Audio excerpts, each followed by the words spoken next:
Maka ahli-ahli Taurat dan orang-orang Farisi membawa kepadanya seorang perempuan yang kedapatan berzina. Iya Bang Juma ya. Iya. Kemudian mereka berkata tuh di ayat kelima tuh, Musa dalam hukum Taurat memerintahkan kita untuk melempari perempuan-perempuan yang demikian. Apakah pendapatmu tentang hal itu? Mereka mengatakan ini untuk mencobainya.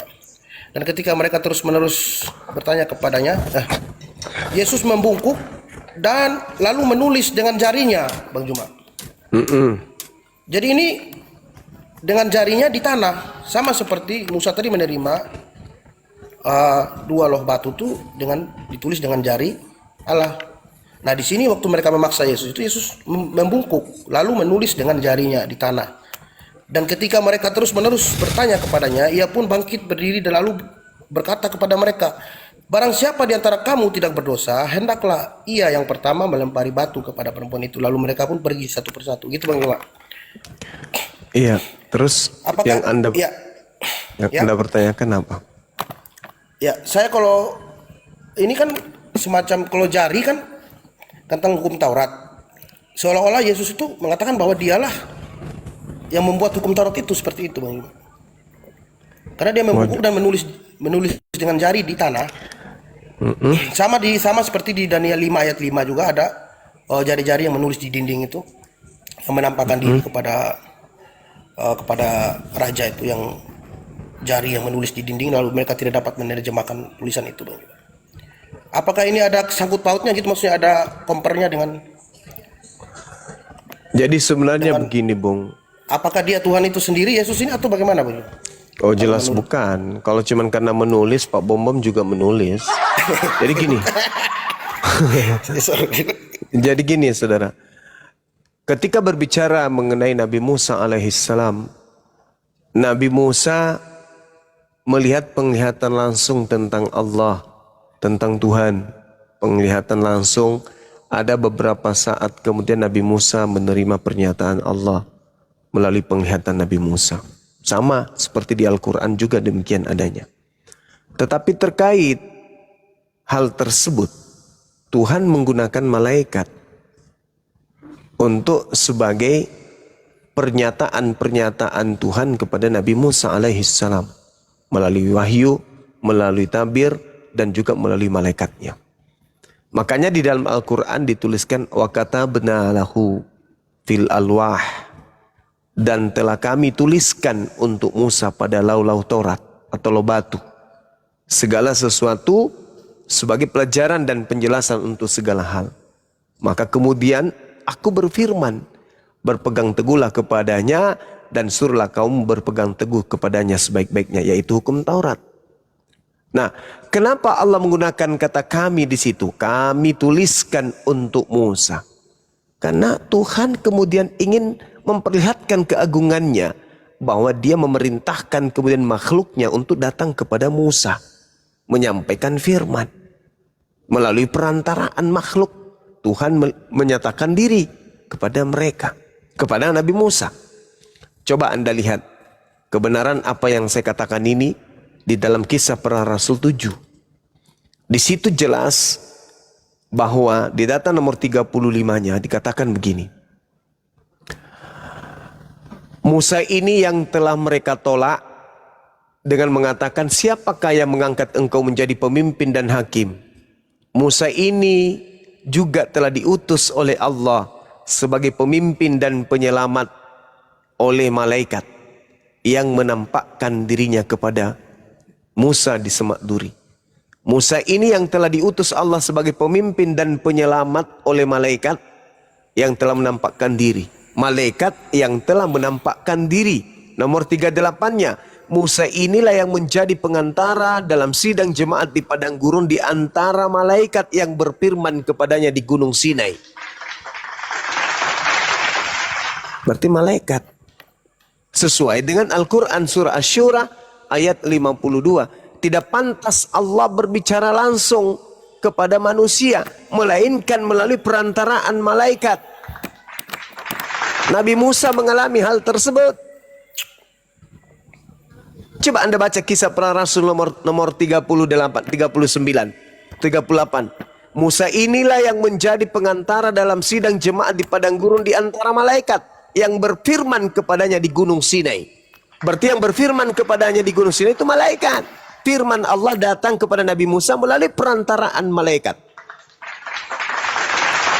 Itu jelas itu. Jadi kalau Yesus kemudian menulis, Anda ingin menyetarakan, berarti Yesus setara dengan malaikat. Nggak nyambung lagi dia ke sana tuh. Sedangkan ketika Anda berbicara mengenai Yohanes 8, tidak mungkin Yesus itu Anda bisa setarakan dengan Tuhan. Kenapa? Karena data nomor 15-nya dikatakan begini, kamu menghakimi menurut ukuran manusia. Aku Yesus tidak menghakimi seorang pun. Dan jikalau aku menghakimi, maka penghakimanku itu benar, sebab aku tidak seorang diri. Aku tidak seorang diri. Berarti Yesus bersama dengan siapa? Aku bersama dengan Bapa yang mengutus aku. Dan dalam kitab Tauratmu ada tertulis bahwa kesaksian dua orang itu adalah sah. Akulah yang bersaksi tentang diriku sendiri, dan Bapa juga yang mengutus aku bersaksi tentang aku. Aku dan Bapa adalah dua saksi. Makanya tadi perempuan ini tidak dihakimi. Kenapa? Karena tidak ada saksi. Siapa saksinya? Mana laki-lakinya? Hanya tuduhan bersinah kepada wanita. Laki-lakinya mana? Tidak mungkin wanita ini bersinah sendiri. Pasti ada laki-laki yang menemaninya bersinah. Itu yang pertama. Yang kedua, Yesus bukan hakim pada saat itu. Dia bukan hakim mahkamah agama yang harus memutuskan dan menghukum orang yang melanggar Taurat. Yesus bukan hakim. Yesus bukan imam kepala. Orang-orang ini salah, datang menguji Yesus. Apa kata Yesus? Barang siapa di antara kamu tidak berdosa, hendaklah ia pertama melempari batu kepada perempuan ini. Artinya apa? Yesus pun memiliki dosa. Kenapa? Karena dia tidak melempar. Iya Bang. Iya, silakan. Ya berarti ini benar yang kata Bang Juma itu, saya tambahkan sedikit di Ulangan 22, betul saya pernah baca Bang Juma. Dia Ulangan 22 ayat 22 itu, apabila seseorang kedapatan tidur dengan seseorang perempuan yang bersuami, maka haruslah keduanya. Keduanya. Berarti dua-duanya harus pasangan. Dua-duanya, jangan cuma satu orang Iya, aja. ya, oke. Terima kasih Bang Juma. Iya, sama-sama. Sesuai ya. Oke. Berikutnya Bang Juma. Siap. Yang membuat saya yakin bahwa Yesus disalib dan membuat saya sangat sangat menyentuh hati saya, di mana di Matius 5 ayat 44 Yesus berfirman, sebentar dulu. Matius 5:44, bacakan ya.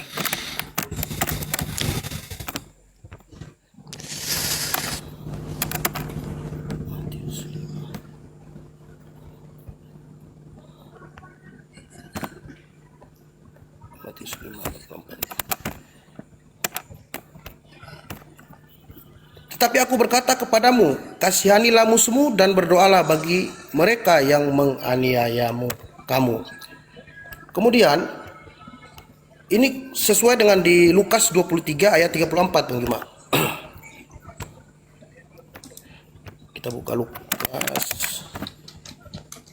23 ayat 24.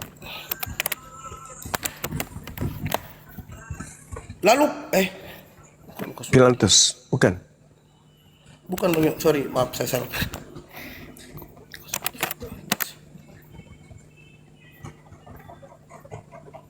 Tiga puluh empat Bang Juma. Lukas 23 34. Maaf. Lukas 23. Silakan. Ya, ini yang membuat saya ini. Sewaktu disalib, Yesus itu berkata, "Ya Bapa, ampunilah mereka, sebab mereka tidak tahu apa yang mereka perbuat." Berarti dia konsisten dan dia mencontohkan apa yang dia firmankan, dia lakukan seperti yang dia sabdakan kepada murid-muridnya sewaktu mereka memanggil dia, "Guru, ibu dan saudara-saudaramu mencarimu." Lalu ia berkata, "Ibu dan saudara-saudaraku adalah mereka yang mendengarkan firman Allah, menyimpannya dalam hati dan melakukannya." Berarti sesungguhnya apa yang dikatakan itu dia buktikan gitu disalib. Berarti ajaran kasihnya dia nyatakan benar. Waktu disalib itu dia mengatakan, "Ya Bapa, ampunilah mereka sebab mereka tidak tahu apa yang mereka perbuat." Tidak mungkin kalau ini bukan Yesus yang disalib begitu Bang Juma. Tolong penjelasan. Terima kasih. Oke, baik. Jadi gini, Bung. Kalau kita melihat di dalam Al-Quranul Karim, Asy-Syura ayat 40 sampai 43 terkait dengan pengajaran bagaimana orang mengasihi. Allah mengatakan begini, A'udzubillahi minasyaitonirrajim. Wa jazaa'us sayyi'at sayyi'at mithluha. Balasan suatu kejahatan adalah kejahatan yang setimpal. Wa jazaa'u sayyi'a sayyi'a mithluha. Kejahatan, balasan suatu kejahatan adalah kejahatan yang setimpal. Faman afa wa aslaha fa ajruh 'ala Allah. Tetapi barang siapa memaafkan dan berbuat baik kepada orang yang berbuat jahat, maka pahala dari Allah untuknya. Innahu la yuhibbuz zalimin. Allah. Pak Juma, surat berapa Pak Juma tadi? Asy-Syu'ara. Asy-Syu'ara. Surat keberapa maksudnya? Maaf Pak Juma. Surat keberapa itu ya teman-teman? Ada yang tahu nggak? Bentar Bang Alfi cek Bang. Asy-Syu'ara Iya. itu surah yang ke 26. Asy-Syu'ara ayat ke-26, 26 ayat ke-40. 40. Wa jazaa'u sayyi'a mithluha faman afa wa aslaha fa ajruhu 'ala Allah innahu la yuhibbuz zalimin. Balasan suatu kejahatan adalah kejahatan yang setimpal, tetapi barang siapa memaafkan dan berbuat baik kepada orang yang berbuat jahat, maka pahalanya dari Allah. Sungguh Allah tidak menyukai orang-orang yang zalim. Ayat 43 mengatakan apa? Walaman sabara wa ghafara inna dzalika lamin asmil umur. Walaman sabara wa ghafara inna dzalika lamin aswil umur. Gitu ya. Coba dibaca di situ deh. Iya. Benar nggak itu? Izin Bang Da, koreksi. Iya, silakan. Itu surah yang ke-42, surah Asy-Syu'ara bukan Syu'ara. Asy-Syu'ara. Oh iya, sorry. Iya, Sorry. surah yang ke-42 Bang, Al-KTP ayat 40 Iya Bang. iya iya. Iya itu makanya Iya. saya bingung saya baca ya. Asy-Syu'ara ya. Sorry. Asy-Syu'ara. Asy-Syu'ara. Ya, sorry, Asy-Syu'ara. Di situ dikatakan, tetapi barang siapa bersabar dan memaafkan, sungguh yang demikian itu termasuk perbuatan yang mulia. Ini di Islam. Kalau tadi saudara berkata, Lukas 24, Yesus berkata, ya Bapa ampunilah mereka, sebab mereka tidak tahu apa yang mereka perbuat. Maka ini bukti Yesus bukan Tuhan. Ini bukti salib ini bukan karya penebusan dosa. Karena Yesus masih meminta kepada Tuhan untuk mengampuni mereka yang telah berbuat membunuh dirinya. Bukankah konsep Kristen salib itu rencana Tuhan?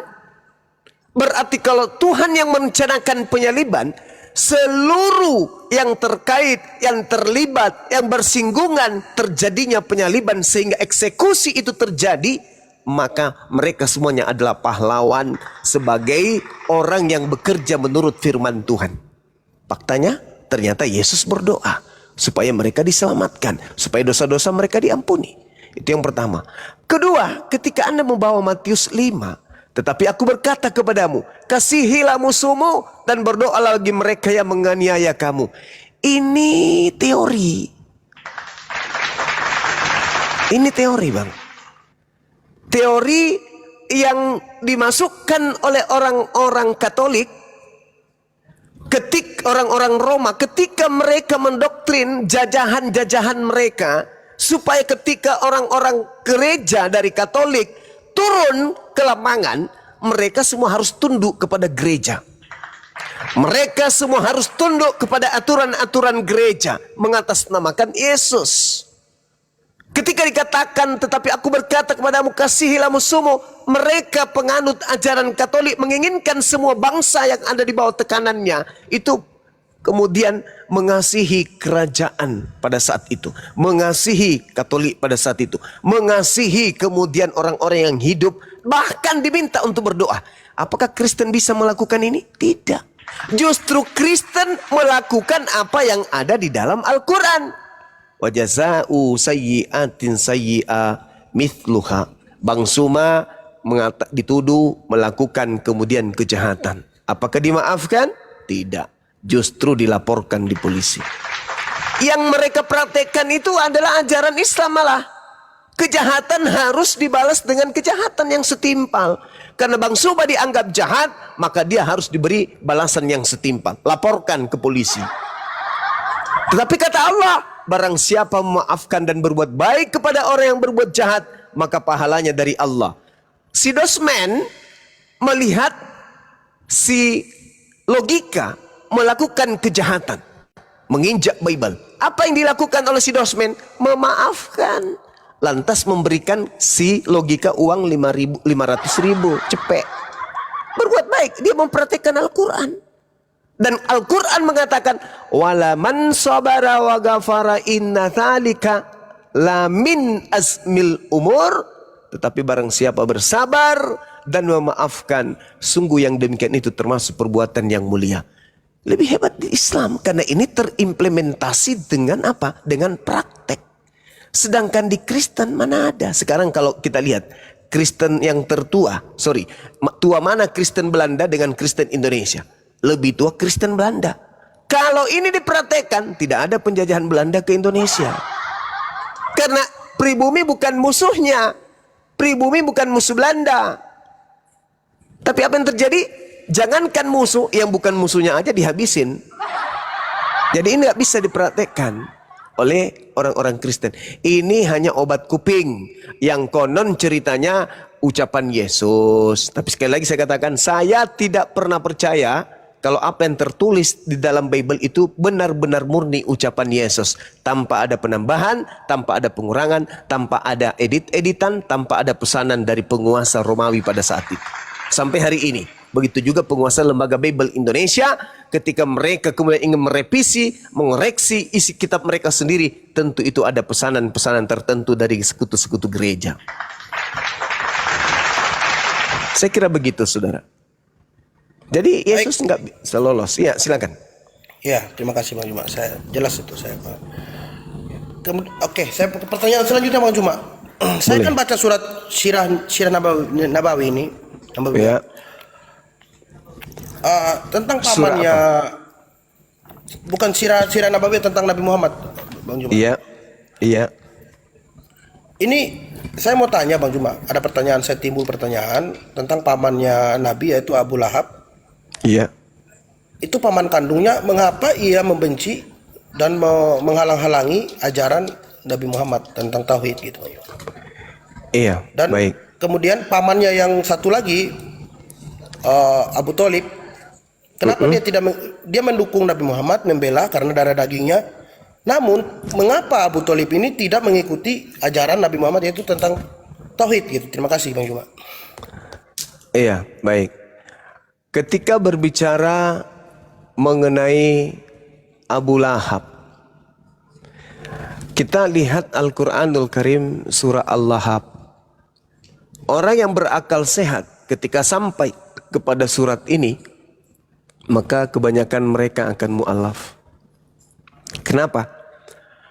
Karena Al-Quran surah Al-Lahab itu diwahyukan oleh Allah pada saat pamannya masih hidup, yaitu Abu Lahab.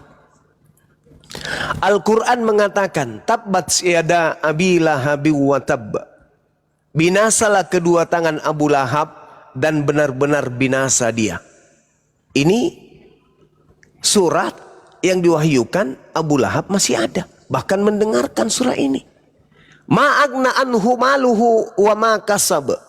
Tidaklah berguna baginya hartanya dan apa yang dia usahakan. Sayasla naran dzata lahab.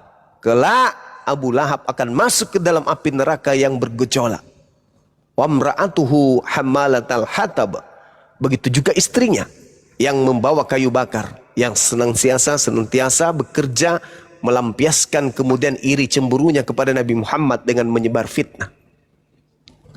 Fi jidiha hablum mim masad. Di lehernya ada tali dari sabut yang dipintal. Di situ dikatakan Abu Lahab kelak akan masuk ke dalam neraka. Abu Lahab tahu itu. Kenapa Abu Lahab tidak membatalkan itu? Kenapa Abu Lahab betul-betul mati dalam keadaan kafir?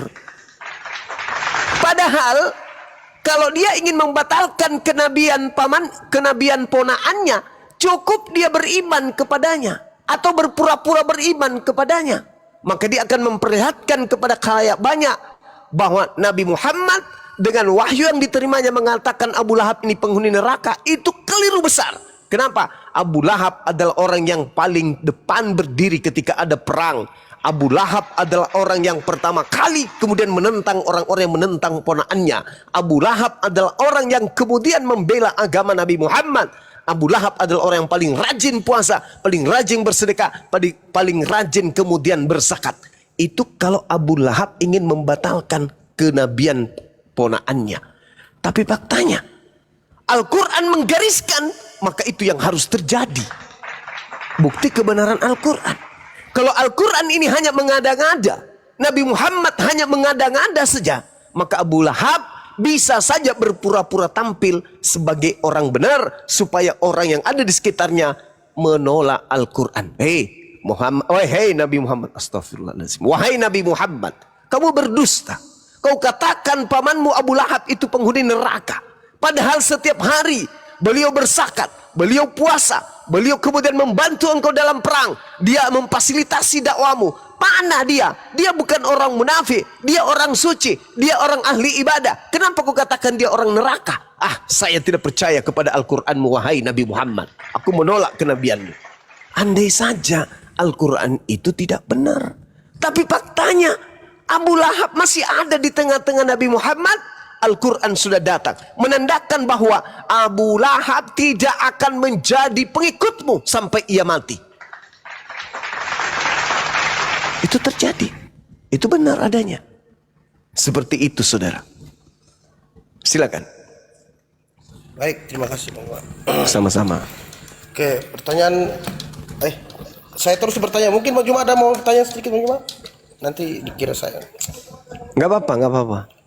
Oh iya. Oke, saya mau nanya Bang Juma. Iya. Tentang di An-Nisa 157. Surat An-Nisa. Ini kalau di Alkitab, di Injil kan jelas kenapa Yesus disalib. Karena pertama ada dia mensejajarkan diri dengan Tuhan, atau dia menghujat Allah gitu kata orang Yahudi kepadanya. Kemudian dia melanggar hukum Taurat dan lain sebagainya. Tapi di An-Nisa 157 saya tidak menemukan apa yang membuat Nabi Isa dikejar dan ingin dibunuh oleh orang Yahudi gitu. Tapi dia langsung diangkat ke langit gitu. Nah, itu. Terima kasih Bang Juma. Baik. Alasannya apa gitu orang Yahudi mengejar Nabi Isa untuk ditangkap gitu ya. Baik. Di dalam Al-Quranul Karim, dalam surah Al-Ma'idah, Allah Subhanahu wa ta'ala menjelaskan kepada kami umat Islam bahwa orang-orang Yahudi, orang-orang Nasrani itu adalah orang yang memiliki penyakit hati. Sehingga orang-orang yang beriman berkata, inikah orang yang bersumpah secara sungguh-sungguh dengan nama Allah bahwa mereka benar beserta kamu? Segala amal mereka menjadi sia-sia sehingga mereka menjadi orang yang rugi. Lalu Allah Subhanahu wa ta'ala kemudian ketika Nabi Isa datang kepada Bani Israel menolak beliau. Bani Israel menolak kenabiannya. Bani Israel tidak percaya kemudian kepada kerasulannya. Mereka menolak, mereka mengingkari. Bahkan pengingkaran yang mereka lakukan itu dia nyatakan, dia lampiaskan kepada Nabi Isa alaihissalam. Mereka tidak percaya kepada kenabiannya. Mereka tidak percaya kemudian ketika ia datang membawa beberapa mujizat di tengah-tengah mereka. Mereka malah membantah, malah mengatakan itu adalah sihir. Jadi kenapa kemudian Nabi Isa ini mereka ingin bunuh? Karena mereka melihat Nabi Isa ini bukan orang yang kita tunggu-tunggu. Buktinya dia tidak mampu kemudian memperjuangkan kita selayaknya Gedeon, selayaknya Daud, selayaknya Salomo, selayaknya Nabi Musa. Dia hanya datang ngobatin orang. Kita nggak butuh ini. Yang kita butuhkan adalah pahlawan yang mengusir penjajah Roma. Faktanya kagak. Dia hanya sibuk bermukjizat yang tak ada tujuan pangkalnya untuk mengusir penjajah.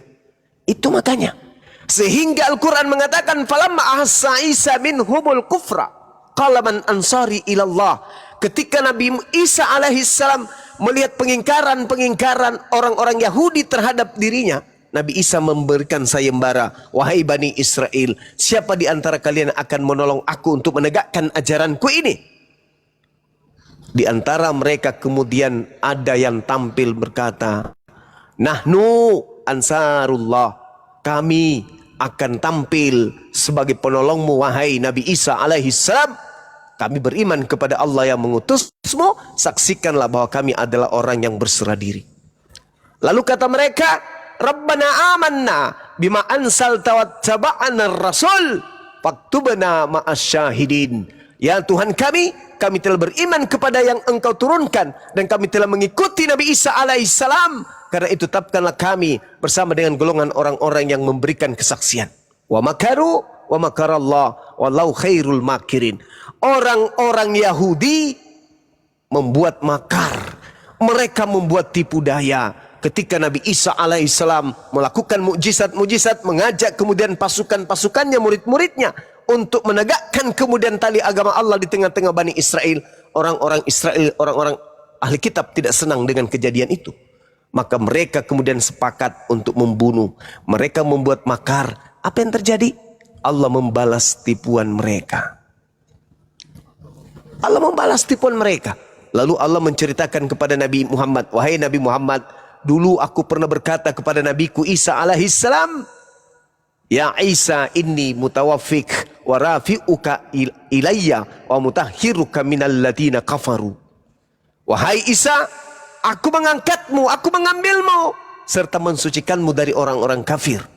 Itu kata Allah. Kenapa demikian? Karena orang-orang kafir Yahudi, Nasrani sepakat ingin membunuh Nabi Isa alaihissalam, dikarenakan Nabi Isa tidak berkesesuaian dengan apa yang mereka inginkan. Nabi Isa justru membahayakan bagi mereka, terancam bagi mereka, ancaman bagi mereka, karena Nabi Isa ini melakukan mujizat-mujizat, semakin mendatangkan banyak penolong terhadap dirinya, terhadap ajarannya. Maka orang Yahudi mengatakan bahaya kalau dibiarkan ini. Maka mereka membuat makar, mereka membuat tipu daya. Mereka ingin membunuh Nabi Isa alaihissalam dengan tipu daya tersebut. Maka Allah menyelamatkan Nabi Isa. Itu ungkapan saudara tadi. Ketika Anda mengatakan Nabi Isa Yesus ingin dibunuh karena menyamakan Allah, menyetarakan dirinya dengan Allah, itu keliru. Itu kesaksian palsu, Bang. Agar Anda tahu kenapa Yesus itu ingin dibunuh, baca Yohanes 11 nomor 45 sampai nomor 57. Itulah alasannya kenapa Yesus ingin dibunuh, berkesesuaian dengan Al-Qur'anul Karim. Adapun karena dosa waris, karena menggenapi nubuat, karena segala macam tetek bengeknya, itu adalah tanggapan orang-orang Kristen yang menginginkan keselamatan, dosa-dosanya itu dihapuskan, mimpi-mimpinya. Mereka bermimpi berhayal, dosa maksiat hilang dengan percaya kepada salib. Padahal tidak begitu. Yesusnya disalib itu latar belakangnya karena orang Yahudi takut bangsanya dirampas oleh orang Roma. Baca Yohanes 11 mulai dari nomor 45 sampai nomor 57. Di situ Anda akan tamat membaca bahwa ternyata latar belakang Yesus ingin dibunuh bukan karena dosa waris, bukan karena nubuat, bukan karena rencana Tuhan, tetapi karena akal bulusnya orang Yahudi yang tidak mau bangsanya dirampas oleh Roma, maka dia harus membunuh Yesus. Karena Yesus merupakan ancaman bagi Yahudi atau Israel atau tanah Palestina pada saat itu. Silakan Anda baca, Bang. Ya, sudah saya baca Bang Juma, terima kasih. Saya sudah paham ya. Siap. Oke, yang berikutnya Bang Juma. Silakan. Saya baca di surat Maryam nomor ayat 71. Iya. Di situ saya minta penjelasan dari Bang Juma tentang apakah umat muslim memang harus ke neraka dulu sesuai dengan ketetapan atau bagaimana maksudnya Bang Juma? Soalnya Baik. Oh iya, baik. Ya. Jadi ketika kita berbicara Al-Quran surah Maryam ayat 71, di situ ada kata Rabb. Bukan kata ilah, tapi Rabb. Wa imminkum illa wariduha kana ala rabbika hatmam maqdiyah. Dan tidak ada seorang pun di antara kamu. Ini yang dimaksud di sini seluruh manusia. Bukan hanya Islam. Seluruh manusia. Tolong dipahami sekali lagi. Yang dimaksud di sini adalah seluruh manusia.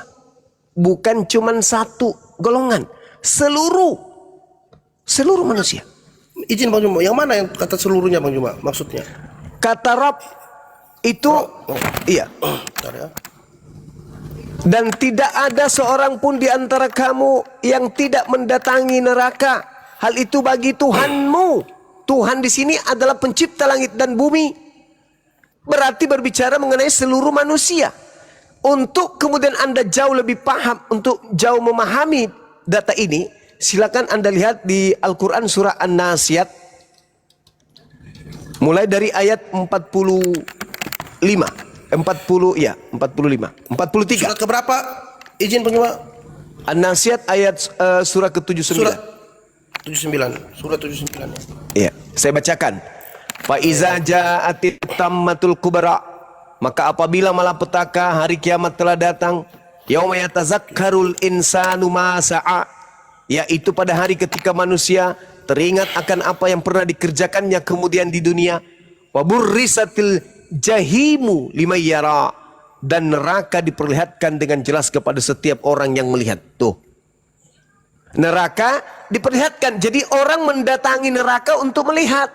Melihat, oh neraka betul ada. Oh neraka benar-benar ada. Mengerikan ya. Betul ya. Nah, lalu kemudian ayat 37-nya dikatakan apa? Fa'amma man tagha, maka adapun orang yang melampaui batas, wa atharal hayatad dunya, dan lebih mengutamakan kehidupan bebas di dunia, fa innal jahim hiyal ma'wa, maka sungguh neraka lah tempat tinggalnya. Jadi orang yang tadinya kemudian cinta akan dunia, mengutamakan kehidupan dunia, segala-galanya dimakan, tak ada larangan di dunia, maka apa kata Allah? Dia datang untuk melihat neraka dan juga tinggal di dalamnya. Wa amma man khafa maqama rabbih wa nahan nafsa 'anil hawa, dan adapun orang yang takut kepada kebesaran Tuhannya dan menahan diri dari keinginan hawa nafsunya, fa innal jannata hiyal ma'wa, maka tadi dia datang melihat neraka, maka sungguh setelah melihat neraka, surgalah tempat tinggalnya. Makanya dikatakan dalam surah Maryam ayat 72 dikatakan apa? Yang Anda bacakan tadi, di situ Allah Subhanahu wa taala mengatakan apa? Summa, kemudian najjil ladzina taqaw wa nazaruz zalimin wa nataruz zalimina fiha jithiya. Kemudian kami akan menyelamatkan orang-orang yang bertakwa dan membiarkan orang-orang yang zalim di dalam neraka dalam keadaan berlutut. Tadi datang melihat neraka. Lalu kemudian Allah menyelamatkan orang-orang yang beriman dan membiarkan kemudian orang zalim menetap di dalam api neraka. Itu dalilnya. Jadi kita semua akan mendatangi seluruh manusia. Sama di dalam Markus 9 nomor 49. Seluruh manusia akan digarami dengan api neraka. Dengan api. Itu sama itu dalilnya. Tetapi yang dimaksud di sana, siksaan hanya berlaku kepada orang-orang kafir. Seperti itu saudara. Jadi apakah kemudian ada pernyataan bahwa orang-orang yang masuk ke neraka ini kelak ada kemungkinan dia akan keluar dari neraka? Ada. Ada itu. Di dalam kitab yang Anda gunakan kemudian saya lupa dalilnya. Subhanallah. Subhanallah. Di Mazmur ya. Mazmur berapa itu ya? 105 atau berapa ya? Kok jadi saya lupa ya? Keluar dari neraka. Ada itu bang. Keluar dari neraka di Mazmur 5, di Mazmur 66, Mazmur 66 nomor subhanallah. Nomor 12 coba. Coba Anda baca Mazmur 66 nomor 12. Insya Allah saya tidak keliru. Silakan. Engkau telah Iya, nomor 12 coba Anda buka.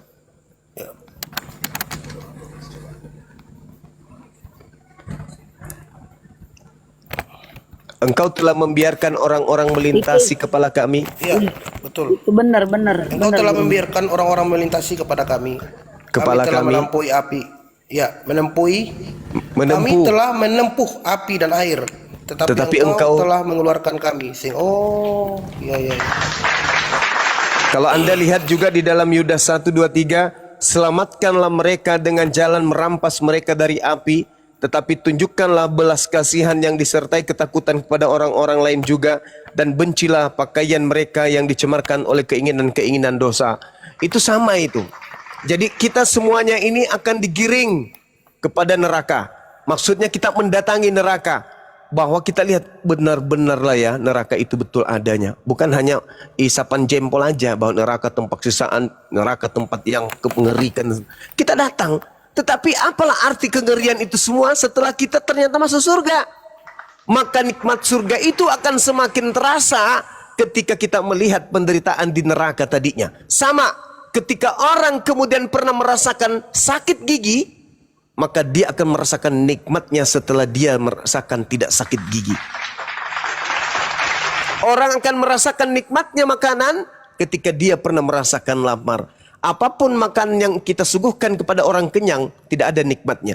Tapi kalau kita berikan kepada orang yang haus, orang yang lapar, maka makanan itu sangat nikmat. Itulah maksudnya ketika kita mendatangi neraka, ketakutan, kengerian, kemudian sangat luar biasa pada saat itu. Tetapi ternyata ketika kita hidup di dunia, kita termasuk golongan orang-orang yang menyelamatkan diri dari kemaksiatan. Maka Allah seketika itu juga meneruskan menjelaskan Al-Quran bahwa kita yang mendatangi neraka akan terus sampai ke surga dan Allah membiarkan orang-orang kafir tetap kekal di dalam api neraka tersebut. Adapun yang disinggung dalam Mazmur 66 nomor 12 adalah orang yang tidak menduakan Allah, tetapi ada dosanya yang tidak dihapuskan oleh Allah kecuali dihapuskan dengan api neraka. Maka orang ini harus masuk ke dalam neraka dulu, disucikan di sana, dibersihkan di sana. Setelahnya barulah dia dikeluarkan, dibebaskan dari api neraka setelah dosanya dihapuskan.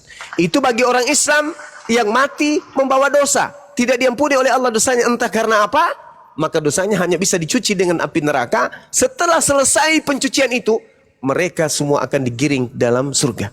Tapi kalau orang kafir mati dalam keadaan kafir, tak ada lagi istilah dicuci, dia di blender dalam kehidupan yang kekal selama-lamanya.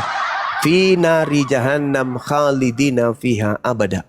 Selama-lamanya di dalam api neraka jahannam, kekal, tak ada hentinya, sampai tidak ada akhirnya. Selama-lamanya dalam kehidupan kekal hanya bermandikan dengan kobaran api yang menyala-nyala. Makanya sebelum roh keluar dari tubuh, maka kita harus menentukan sikap dalam hidup ini. Itu aja. Karena hanya ada dua kelompok di atas muka bumi ini. Yang pertama orang beriman dan orang yang kafir, orang yang kufur. Orang yang beriman adalah orang yang melakukan apa yang diteorikan oleh mulut, apa yang diucapkan mulut, apa diucapkan oleh mulut, diniatkan oleh hati, diucapkan oleh mulut, kemudian dibenarkan dengan perbuatan. Itu orang beriman. Mereka adalah orang yang tunduk berserah diri kepada perintah-perintah Tuhan. Kalau Tuhannya mengatakan lempari tetanggamu batu pada hari Jumat, itu pun yang lakukan. Kalau Tuhannya mengatakan jangan engkau makan nasi pada hari Jumat, itu pun yang dia lakukan. Kalau Tuhannya mengatakan ibadah sholat 50 kali sehari, itu pun dia lakukan. Itu orang beriman. Mau ditatar, mau kemudian tunduk, mau diatur oleh Tuhan pencipta langit dan bumi. Tapi kalau tidak mau diatur, itu kafir. Enak perutnya bikin aturan sendiri. Tak ada perintah, dia lakukan sendiri. Semau-maunya dia, seenak edewe. Sedangkan orang yang mau terpimpin oleh Tuhan, itu adalah orang beriman.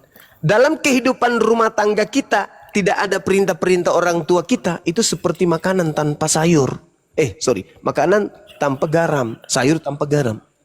Jadi hidup yang benar adalah hidup tertata oleh perintah Tuhan. Jangan melakukan ini, jangan melakukan itu, jangan makan ini, jangan makan itu. Itu orang yang mau terpimpin oleh Tuhannya. Tunduk kepada Tuhan.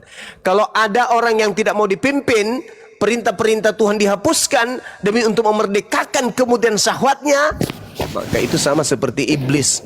Itu sama seperti iblis yang tidak mau diatur, hanya sekedar satu perintah saja, tunduklah kalian sujud menghormat kepada Adam. Oh enggak, itu iblis. Nah, orang yang tidak mau taat kepada perintah Tuhan itu iblis. Itu saudaranya iblis itu. Demikian saudara, silakan. Mungkin masih ada lagi sebelum saya tidur. Baik Bang Juma. Ya, silakan. Cara pertanyaan berikutnya ini kan tentang di Keluaran 20 tuh Bang Juma ayat 3. Jangan ada Allah lain padamu. Nah, di 2 Tawarik 15 ayat 12. Bentar. Apa angsuran apa? 20 tahun, 15 tahun? Ya. Kalau 20 tahun subsidi pemerintah itu 1 juta per bulan sampai 20 tahun. Bang Kalau mic-nya Bang.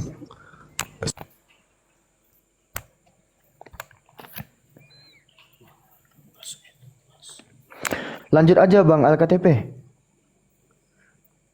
2 Tawarik 15-12 tadi ya? Ya. Kan sebelumnya di Keluaran 20 ayat 3. Di situ kan jangan ada Allah lain padamu. Jangan ada padamu ilah lain di hadapanku. Ya, oke. Di 2 Tawarik 15 mereka mengadakan perjanjian untuk mencari Tuhan, Allah nenek moyang mereka dengan segenap hati dan jiwa.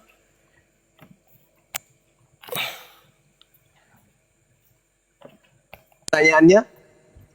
Iya, pertanyaannya. Sorry tadi anak saya nanya tentang angsuran KPR. Silakan. Siap. Ya.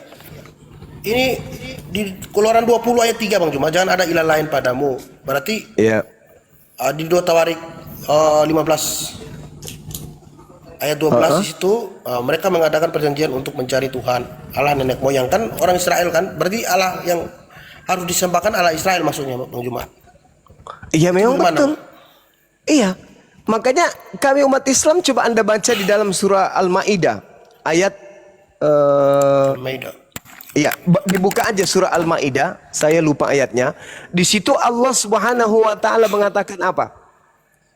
Walaqad akhazallahu mitsaqa bani Israil wa ba'atsna minhum 12 naqiban wa qala Allah inni ma'akum. Dan sungguh Allah telah mengambil perjanjian dari Bani Israel dan Allah telah mengangkat 12 orang pemimpin di antara mereka. Lalu Allah berfirman kepada mereka, aku bersama kalian wahai Bani Israel. Sungguh jika kalian melaksanakan salat, menunaikan zakat, beriman kepada utusan-utusanku, dan kamu bantu mereka dengan pinjaman kepada Allah, pinjaman yang baik, pasti aku hapus dosa-dosamu. Itu kata Allah kepada Bani Israel. Bani Israel bersama dengan Allah. Tapi apa kata Allah kemudian? Baca di ulangan 1. Yesaya 1. Fabima naqdihim mitsaqahum la'annahum wa ja'alna qulubahum qasiyah. Tetapi mereka melanggar janji mereka, maka aku melaknat mereka dan aku jadikan hati mereka keras membatu. Itu kata Allah. Tapi Allah tetap sayang kepada mereka. Allah tetap memperhitungkan untuk menyelamatkan Bani Israel, keturunan mereka. Maka Allah mengutus Nabi Muhammad. Ketika Nabi Muhammad datang diutus, Allah kemudian mencolek ahli kitab Bani Israel. Ya ahlal kitab, sini. Yang sudah kukutuk sini, keturunan yang telah aku kutuk sini, dengarkan. Ya ahlal kitab, dengarkan. Qad ja'akum rasuluna yubayyinu lakum katsiran mimma kuntum tukhfuna minal kitab wa ya'funa an katsir, kata Allah. Qad ja'akum minallah nur wa kitabun mubin. Wahai ahli kitab yang dulu pernah kukutuk nenek moyangnya, hei keturunannya yang pernah kukutuk, sini dengarkan. Dengarkan, sungguh nabiku Nabi Muhammad, rasulku Nabi Muhammad telah datang kepada kalian, menjelaskan kepada kalian banyak hal dari isi kitab yang kalian sembunyikan. Sungguh telah datang kepada kalian cahaya dariku, yaitu Nabiku Muhammad, dan kitab yang menjelaskan, yaitu Al-Quranul Karim. Yahdi bihillah manittaba'a ridwanahu subulas salam wa yukhrijuhum minadh dhulumati ilan nur biizni wa yahdihim ila siratim mustaqim. Wahai keturunan orang-orang yang telah aku kutuk, Bani Israel, ahli kitab, Dengan Al-Quran itu, aku memberi petunjuk kepada siapa yang mengikuti keridaanku kepada jalan keselamatan. Dengan Al-Quran itu juga, aku mengeluarkan manusia dari gelap gulita kepada cahaya dengan izinku. Dan menunjukkan orang-orang kepada jalan yang lurus dengan Al-Quran. Itu kata Allah. Jadi ketika Allah mengatakan, Tuhan mengatakan jangan ada ilah lain di hadapanku, kami tidak mengganti ilahnya Bani Israel. Makanya di dalam Al-Quran surah Al-Baqarah Anda baca ayat 130 dan seterusnya, apa kata Allah kemudian? Siapakah yang memperbodoh diri itu? Mereka yang membenci ajaran Nabi Ibrahim alaihissalam. Wa may yarghabu an millata Ibrahim illa man safiha nafsa wa laqad istafainahu fid dunya wa innahu fil akhirati laminas salihin. Dan orang yang membenci ajaran Nabi Ibrahim hanyalah orang yang memperbodoh dirinya. Dan sungguh aku Allah telah memilih Nabi Ibrahim di dunia, dan sungguh di akhirat telah termasuk orang-orang yang soleh. Isqala lahu rabbuhu aslim qala aslamtu li rabbil alamin. Ingatlah ketika Allah berfirman kepada Nabi Ibrahim, wahai Nabi Ibrahim, berserah dirilah engkau kepada aku. Nabi Ibrahim menjawab, aku berserah diri kepada Tuhan alam semesta. Wasabiha Ibrahim. Silakan. Kami Kristen tidak pernah membenci ajaran Abraham, Bang Juma. Tidak ada ajaran yang Nabi Abraham yang dibenci. Kalau tidak membenci ajaran Nabi Ibrahim, maka kurbannya bukan manusia, kurbannya harus hewan. Karena pada kaidah pengajaran Nabi Ibrahim yang dicontohkan sebagai bapak para nabi, apa? Ketika Tuhan minta anaknya untuk dikurbankan, Tuhan loh yang minta. Apakah Tuhan menghendaki benaran? Tidak. Ketika Nabi Ibrahim diuji, Kejadian 22, diuji, dicoba oleh Tuhan. Nabi Ibrahim ikhlas, anak semata wayang, berurai air matanya. Silakan wahai Tuhanku, anak semata wayang aku minta berpuluh tahun, kau beri, tapi hanya seberapa saat lalu kamu minta kembali. Silakan, aku rela. Ketika kemudian ridanya Abraham kepada anaknya untuk disembelih, bismillah dengan nama Allah, tiba-tiba kemudian Allah menggantikan manusia dengan hewan. Kalau Anda cinta kepada dan tidak memusuhi ajaran Abraham, yang harusnya Anda korbankan itu hewan, bukan manusia, apalagi Tuhan. Itu satu. Yang kedua, Nabi Ibrahim mewasiatkan perjanjian kekal sunat. Sunat apa? Kulub. Kalau Anda merasa mencintai Abraham, harusnya Anda kemudian bersunat sama seperti Abraham. Karena cinta. Ketiga, Adam mengajarkan menyembah kepada ilah, pencipta langit dan bumi, bukan manusia. Tidak pernah nusul menjadi manusia. Nabi Abraham itu tauhid, hanya satu Tuhan saja. Tidak ada Tuhan lain selain pencipta Rabbus Samawati wal Ardh. Tidak ada dia menggantikan kedudukan pencipta langit dan bumi menjadi manusia lah, menjadi burung merpati, nggak ada. Dan itu terjadi kemudian Nabi Ibrahim hanya menyembah kepada Allah. Wa wasabiha Ibrahimu banihi wa Yaqub ya baniya innallaha astafa lakumuddin fala tamutunna illa wa antum muslimun. Nabi Ibrahim mewasiatkan ucapan kepada anak-anaknya, demikian juga Yakub. Apa kata Nabi Ibrahim? Wahai anak-anakku, sesungguhnya Allah telah memilih agama ini untukmu, maka jangan kamu mati kecuali dalam keadaan berserah diri kepada pencipta langit dan bumi. Kristen sekarang berserah diri kepada sosok Kristus yang adalah ciptaan Tuhan juga. Padahal ajaran Nabi Ibrahim mengajarkan keturunannya berserah diri hanya kepada pencipta langit dan bumi. Oke, silakan. makasih Bang Juma. Sama-sama. Lalu bagaimana di Galatia 5 ayat 2 Bang Juma? Di situ kan menjelaskan kalau kamu bersunat ya percuma. Itulah. Itu ajaran siapa? Coba Anda baca tunggu. Ya. Anda baca Matius 7, Bang. Matius 7. Ya. Anda baca kemudian di data nomor 15-nya.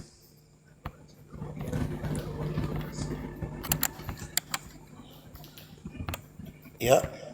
Nomor 15. Waspadalah terhadap nabi-nabi palsu, ya. Matius 15. Jangan nabi palsunya, nanti berat. Coba Anda baca di dalam Matius 24 mulai dari data nomor 15-nya.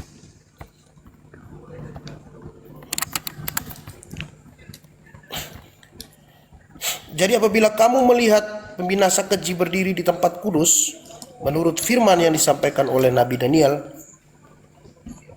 maka orang-orang yang di Yudea haruslah melarikan diri ke pegunungan. Oke? Iya. Di situ dikatakan apa? Apabila kamu melihat pembinasa keji berdiri di tempat yang suci, menurut firman yang disampaikan oleh Nabi Daniel. Maksud Yesus di sini adalah pembinasa keji, orang yang membinasakan manusia, duduk pada status yang suci seperti nabi, rasul. Dia pembinasa keji ini memiliki titel yang suci, rasul, nabi, sebagaimana yang difirmankan, yang disampaikan firman Tuhan yang disampaikan kepada Nabi Daniel. Coba Anda baca Daniel. Daniel berapa? Daniel 7 nomor 25. Dia akan mengucapkan perkataan yang menentang yang maha tinggi. Akan menganiaya orang-orang suci milik yang maha tinggi. Ia berusaha kemudian merubah hukum. Siapa itu? Orang pembinasa keji yang duduk di tempat suci. Seakan-akan dia rasul. Padahal dia pembinasa keji. Ciri-cirinya seperti yang digambarkan oleh Nabi Daniel. Melawan perkataan yang maha tinggi. Memutarbalikkan hukum. Mohon maaf Bang Juma, Daniel 7 nomor 5 lain Bang Juma ini. Nomor 25. Oh maaf ya. Iya, silakan. Nah sekarang ketika Tuhan mengatakan dalam Kejadian 17 nomor 14, bunuhlah orang yang tidak bersunat nonotnya karena dia telah membatalkan perjanjian kekalku. Paulus mati enggak? Mati, dibunuh. Kenapa? Karena dia telah membatalkan perjanjian kekal Tuhan. Di dalam Galatia 5 nomor 2 dia tekankan, barang siapa yang bersunat, Yesus Kristus tidak berguna baginya. Maksudnya iblis yang datang kepadanya itu tidak berguna.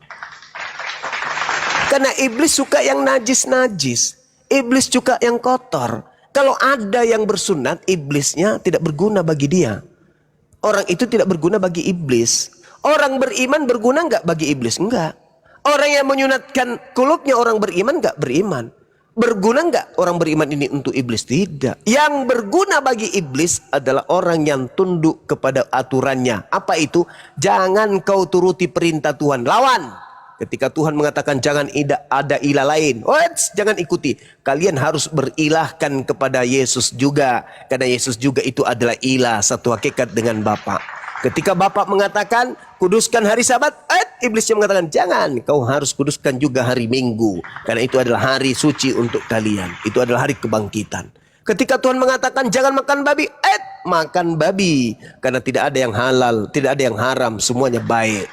Ketika Tuhan mengatakan sunat kulupmu, jangan. Tak ada orang yang selamat karena menyunatkan nonotnya. Itu yang dikatakan oleh Yesus.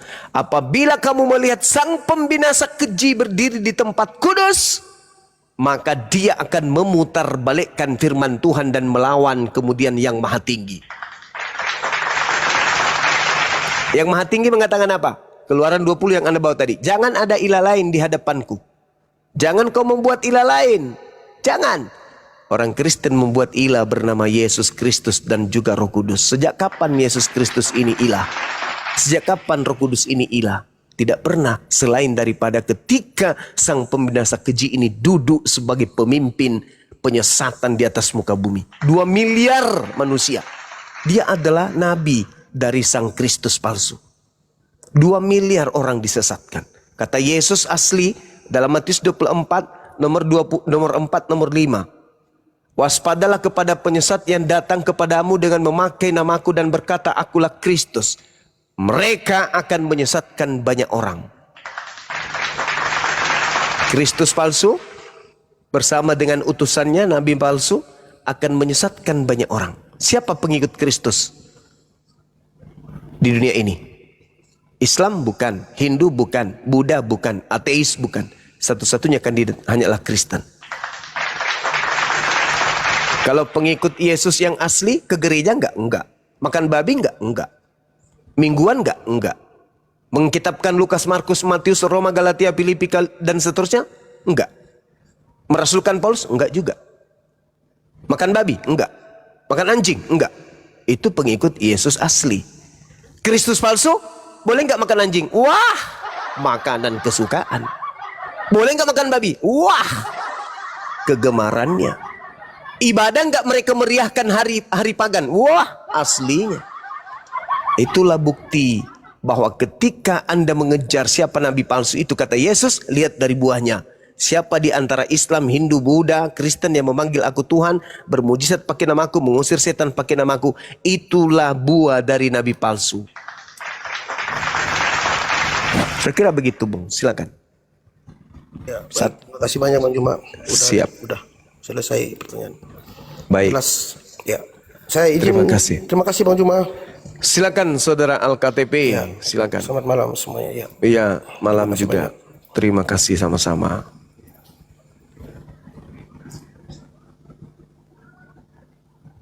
Enak juga ternyata orang ditanyai dalam keadaan tertidur nyenyak ya teman-teman.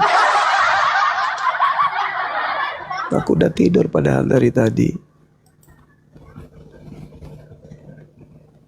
Tapi kupingku masih terjaga. Hoi! Ya paman. Assalamualaikum. Itu salah satu trik mengusir rasa ngantuk. Mengkagetkan diri sendiri. Akhirnya saya kaget.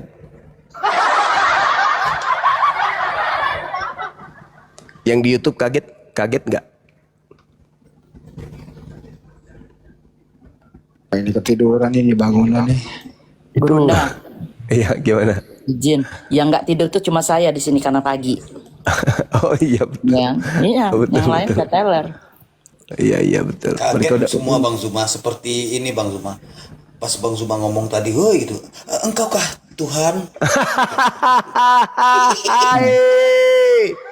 Masolang generasi. Datang ke Makassar Tuhan. Allahu Akbar, Masya Allah. Dan satu lagi, Ya. buat teman-teman yang ingin nyimak dan menghemat kuota, ya di YouTube. Kalau di TikTok itu kencang pemakaian kotanya. Berbanding 5 kurasa antara TikTok dengan YouTube. Coba Anda perhatikan kalau Anda beli kota nyimak di TikTok, lalu Anda bandingkan ketika Anda nyimak di YouTube. Itu berbanding 5. Kota Anda akan bertahan kalau di YouTube itu. Benar nggak teman-teman di YouTube? Betul. Betul. Betul. Kapan ya Gurunda di Indonesia nggak pakai kuota-kuota gitu ya? Kalau saya tuh biar bawaan tidur 3 hari selama teleponnya masih oke, itu nggak akan disconnected itu. Oh itu tunggu Bang Juma jadi presiden insya Allah, amin ya. Ya, amin. Nanti kalau Pak Bom sudah bertelur, baru bisa. Oh ya, ampun saya ngeliatin teman-teman kuota habis sampai, aduh kasihan banget deh kayaknya tuh gimana gitu loh. Oh di tempat Bunda nggak pakai kota? Nggak ada begitu, udah sekali setiap bulan sekian. Pakai jempol di sana Bun? Enggak. Pakai jempol, udah gitu telepon kita tuh kalau kita mau tukar setiap tahun bisa tukar telepon. Telepon yang lama dibayar lagi. Jadi nggak ada kita telepon bekas tuh, nggak ada. Oh iya. Tiap tahun. Ini Benar. YouTube saya ini diserang sama saudara-saudara kita dari Jambi, banyak kali dari Jambi. Wah, Salam kami dari Jambi, Binjai. Hadir paman. Berarti mereka saling berfirman dalam hati ya Bunda. Enggak Halim Iskandar. pakai bahasa thank you. roh. Lupa itu juga loh, kalau mau pesan baju yang bergambar berlogo Bang Juma ya. Iya betul. Ya dipercepat.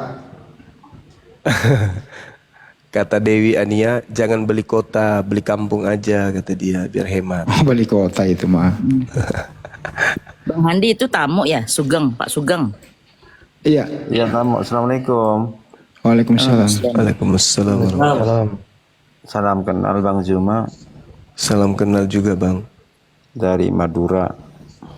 Iya sama dari Makassar. Fan beratnya Bang Juma ini, alhamdulillah saya merasa bangga. Alhamdulillah.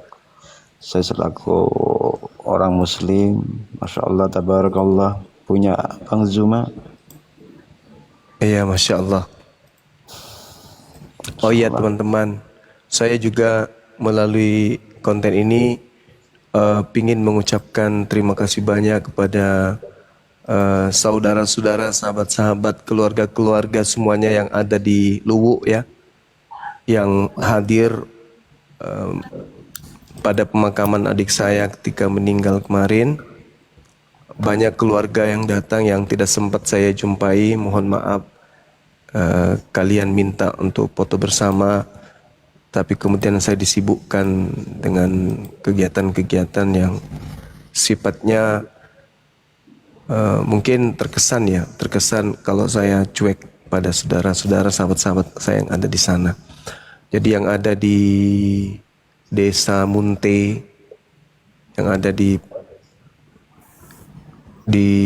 Kota Karondang, Rampoang, Poreang, Patila, Sukamaju, Bone-Bone, kemudian banyaklah, nggak bisa saya sebutkan satu-satu ya. Terima kasih yang ada di Malili, ada di Wotu, Lauwo, Lambarese, Bunga Didi, Poreang, Rampoang, maaf dan banyak terima kasih banyak karena telah hadir dalam acara pemakaman adik kami, dan doa-doanya yang baik insya Allah diijabah oleh Allah SWT. Amin. Amin Allahumma amin.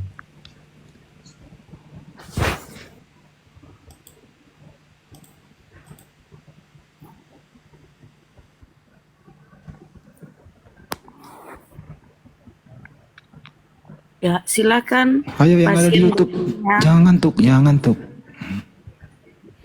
Pasien berikutnya Ya, dengan yang nomor mau pesan antrian. baju ya, yang mau pesan baju silakan hubungin saya ya, nanti tak kasih langsung nomornya admin ya. Alhamdulillah udah banyak yang nyampe, terima kasih. Jangan dipakai tiap hari, itu santai aja. Jadi begitu. Hanya dipakai ke sawah segala macam ah.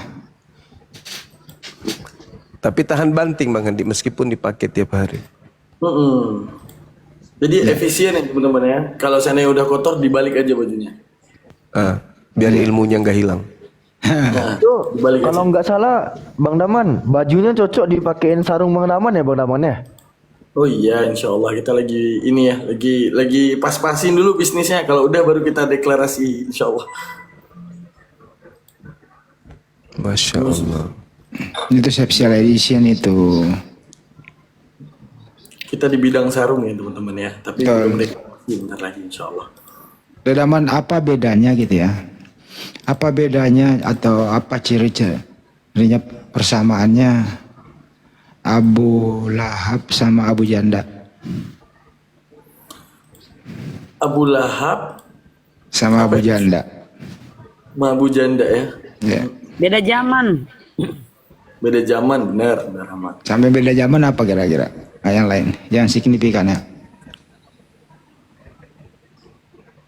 Apa ya? Beda neraka kali ya? Enggak, Ada yang suka janda, orang nanti ada yang suka orang nanti janda, ngopi ada di yang. belakang bareng. Oke ya, kita tinggalkan perbincangan tentang si abu-abu. Netizen yang baik hati ya sudah diiklankan tadi. Tolong ya, yang mau beli baju silakan dihubungi Bang Handi. Ya teman-teman. Dan yang netizen yang baik hati, tolong di-follow saudaramu yang di atas ya. Subscribe YouTube-nya Bunda Mila, Gurunda, Bang Handi, Wapi, Daman dan semuanya ya. Bang Kaisar. Tolong di-follow akunnya dan di-subscribe YouTube-nya. Tolong di-follow ya teman-teman saudaraku yang baik hati. Oke. Kita berlanjut sapa Ozan. Ozan, Kristen Muslim. Assalamualaikum warahmatullahi wabarakatuh. Islam Bunda Muslim. Oh, silakan apa yang Assalamualaikum sampaikan. warahmatullahi wabarakatuh. Salam kenal semuanya, terutama buat Bunda Juma. Salam kenal dari Kalimantan Selatan. Cuma mau minta doa Bunda semua buat istri saya yang sedang menjalani operasi, Bunda. Iya bang, silakan. Semoga dilancarkan bang ya. Lancarkan operasinya, amin. Amin. Itu aja Bun. Assalamualaikum. Terima kasih banyak Bun. Sudah diberi Silakan kesempatan buat naik. doanya Bang Akhidaman silakan. Assalamualaikum. Itu emang sunnahnya gitu. Assalamualaikum. Lar. Oke bang, itu aja. Yang penting sering-sering di apa? Ini operasi di penyakit apa Pak? Penyakit atau melahirkan?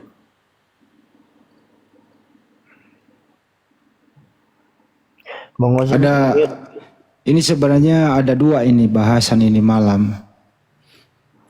Satu perkembangan mengenai penggunaan di terjemahan kata Abdullah di sana.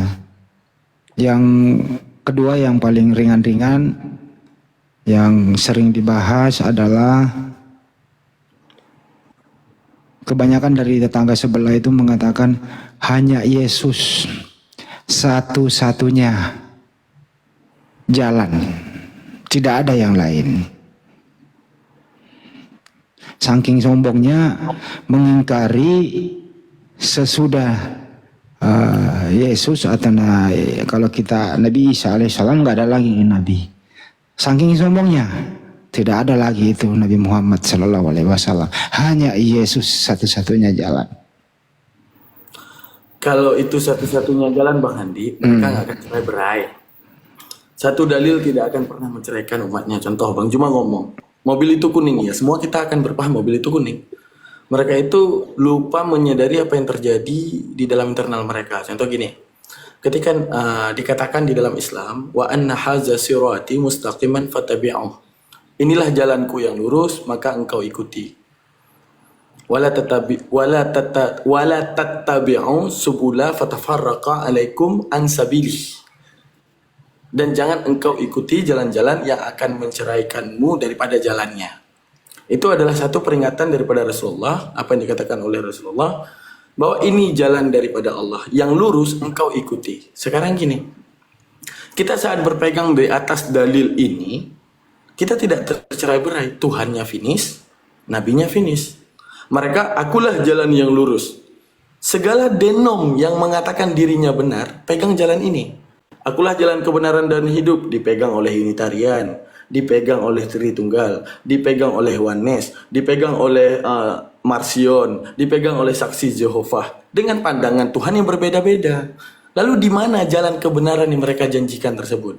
Tidak mungkin dong satu dalil dapat mencerai-beraikannya. Kecuali Yesusnya ada 7. Ada Yesus Unitarian, ada Yesus Saksi Jehovah, ada Yesus Tritunggal ataupun Yesus Oneness. Menunjukkan apa? Bahwa segala yang di luar jalan Rasulullah yang dikatakan di dalam Al-Quran sendiri, di dalam Al-An'am 153, ini jalanku, maka ikutilah. Di luar jalan ini kalian tercerai-berai. Buktinya terjadi kepada mereka. Jadi kalau mereka menggempar-gemporkan hanyalah Yesus satu-satunya jalan. Yang seperti apa? Itu yang kita tanya. Seperti Tritunggal lah bagi Oneness, kalian bidat. Oh yang seperti Oneness, bagi Tritunggal kalian bidat. Oh seperti Unitarian, bagi Oneness dan Tritunggal kalian bidat. Untuk menunjukkan apa? Mereka itu tidak punya kepastian di dalam imannya. Gitu Bang Andi. Kalau menurut saya sih hanya orang kemungkinan emosi, terus kemudian dia nggak memikirkan bagaimana counter attack, bagaimana mempertanggungjawabkan kalau mengatakan hanya Yesus satu-satunya jalan. Kalau hanya Yesus satu-satunya jalan, kemarin beberapa kali saya bahas bagaimana dengan kaumnya Nabi Musa alaihissalam, bagaimana dengan kaumnya Daud, bagaimana dengan kaumnya Nuh, sampai ke Adam begitu. Karena Yesus belum nongol menjadi jalan. Terus saya tanya, siapa jalan mereka? Kata ada yang bilang ya belum ada jalannya mereka. Ada yang bilang kemarin beli cabai tapi lupa kok belinya rotan gitu kan. Ada yang jawab bulat-bulat semua gitu lah. Terakhir ada yang jujur, ya mereka nanti diselamatkan Yesus dalam kuburan. Kan Yesus mati menginjili orang-orang di dalam kubur gitu, macam-macam begitu. Jadi resiko mengatakan Yesus hanya satu-satunya jalan itu hanya statement emosi tanpa diperhitungkan bagaimana mempertanggungjawabnya. Gitu ya Daman. Lanjut. Siap. Kita sapa dulu Bang Le. Halo Bang Le. Iya bang, assalamualaikum semuanya. Waalaikumsalam warahmatullahi wabarakatuh. Bang, Yang mau sampaikan Bang? Mau izin bang, mau sapa Bang Zuma bang. Assalamualaikum Bang Zuma. Udah rehat kayaknya. Oh ya udah, semuanya yang ada di atas teruslah berjuang di jalan Allah. Semoga Allah ridho pada kalian semua. Amin, Allahumma amin. Semoga panjang umur, sehat selalu, murah rezeki. Ya bang, itu aja mau saya sampaikan. Kami, Siap bang, thank you bang. ya saya dari Aceh selalu ikuti Bang Zuma. Orang belum selesai ngomong, moderator. Siapa tuh? Nggak tahu. Nggak tahu kan. Teman-teman di bawah kalau kita lagi bernarasi nggak usah lah kasih tahu ada tamu. Masa setiap ada orang naik kita berhenti nggak nyampe endingnya. Kita kan juga lihat. Misalnya nih bernarasi langsung ada tamu berhenti lagi kan nggak nyampe gitu loh ya. Aduh ya teman-teman santai aja. Kita paham kok ya. DLP semuanya deh semua. Siapa yang menjadi jalan atau sebagai guru, sebagai panutan untuk masuk surga atau kembali ke Sang Pencipta dengan selamat di zaman Nabi Musa alaihissalam. Semua Nabi nabi Musa. itu jalan. Semua nabi jalan. Jadi berarti pada zamannya masing-masing ya kepada kaumnya masing-masing. Nabi Nabi Musa. Musa kepada Bani Israel. Jadi bukan Yesus Di antara jalannya di kaum. situ, bukan? Bukan Di zaman Nabi Musa, masing-masing. Nabi Jadi Musa lah. diutus pada kaumnya, Nabi Musa kepada Bani Israel. 1000 tahun lebih kemudian diutus Nabi Isa untuk memperbarui atau untuk mengembalikan mereka kepada ajaran Torah, ya kan? Apa kata Yesus? Aku diutus hanya kepada domba yang hilang atau yang sesat dari Bani Israel, mengembalikan mereka. Kemudian diutus lagi Rasulullah ya. Jadi kalau Rasulullah sesuatu yang beda, Rasulullah jalan bagi seluruh umat gitu loh. Wa ma arsalnaka illa rahmatan lil alamin. Jadi dia tidak Nabi Muhammad tidak di kotak-kotakan bahwa ini untuk suku ini, enggak, seluruh umat. Maka itu tadi di Maryam 7172 semua di situ enggak terkecuali, semua mendatangi. Jadi karena Rasulullah itu untuk seluruh umat manusia. Khataman Nabi wa ma arsalnaka illa rahmatan lil alamin. Jadi semua nabi itu adalah jalan. Jalan apa? Jalan untuk menuju surga. Karena melalui nabi itulah kita mengenal Allah. Melalui pengajaran nabi-nabi inilah kita mengenal Allah, kita mengenal Tuhan. Sayangnya mereka menganggap Yesus itu bagian Tuhan itu sendiri. Padahal Yesus memperkenalkan sembahannya, memperkenalkan Tuhannya. Inilah hidup kekal itu, yaitu bahwa mereka mengenal Engkau, satu-satunya Allah yang benar. Nah entah bagaimana pikirannya karena mereka berfokus kepada Yohanes 1 nomor 1 bahwa Yesus adalah firman dan firman itu adalah Allah. Inilah yang menyesatkan. Sehingga lari dari pemaknaan sesungguhnya. Silakan. Udah cuma jalan doang ya, nggak bisa kemana-mana dulu gitu. Jadi bukan hanya Yesus satu-satunya jalan. Itu pernyataan statement emosional tidak bisa dipertanggungjawabkan itu pendeta. Jadi semua nabi itu ya itu jalannya masing-masing. Itu pun satu-satunya jalan kalau Yeshua Mashiach ya untuk Bani Israel. Bukan untuk Bani Indonesia, Bani Roma, Bani Burundi, Bani di luar Bani Israel bukan dia. Bani apa lagi nih? Bani Salemba. Ya, bukan. Tertulis kok dengan jelas. Nanti ada itu setelah orang yang bersangkutan nih adalah untuk Bani Israel sudah nggak ada, baru dibuatkan untuk seluruh dunia.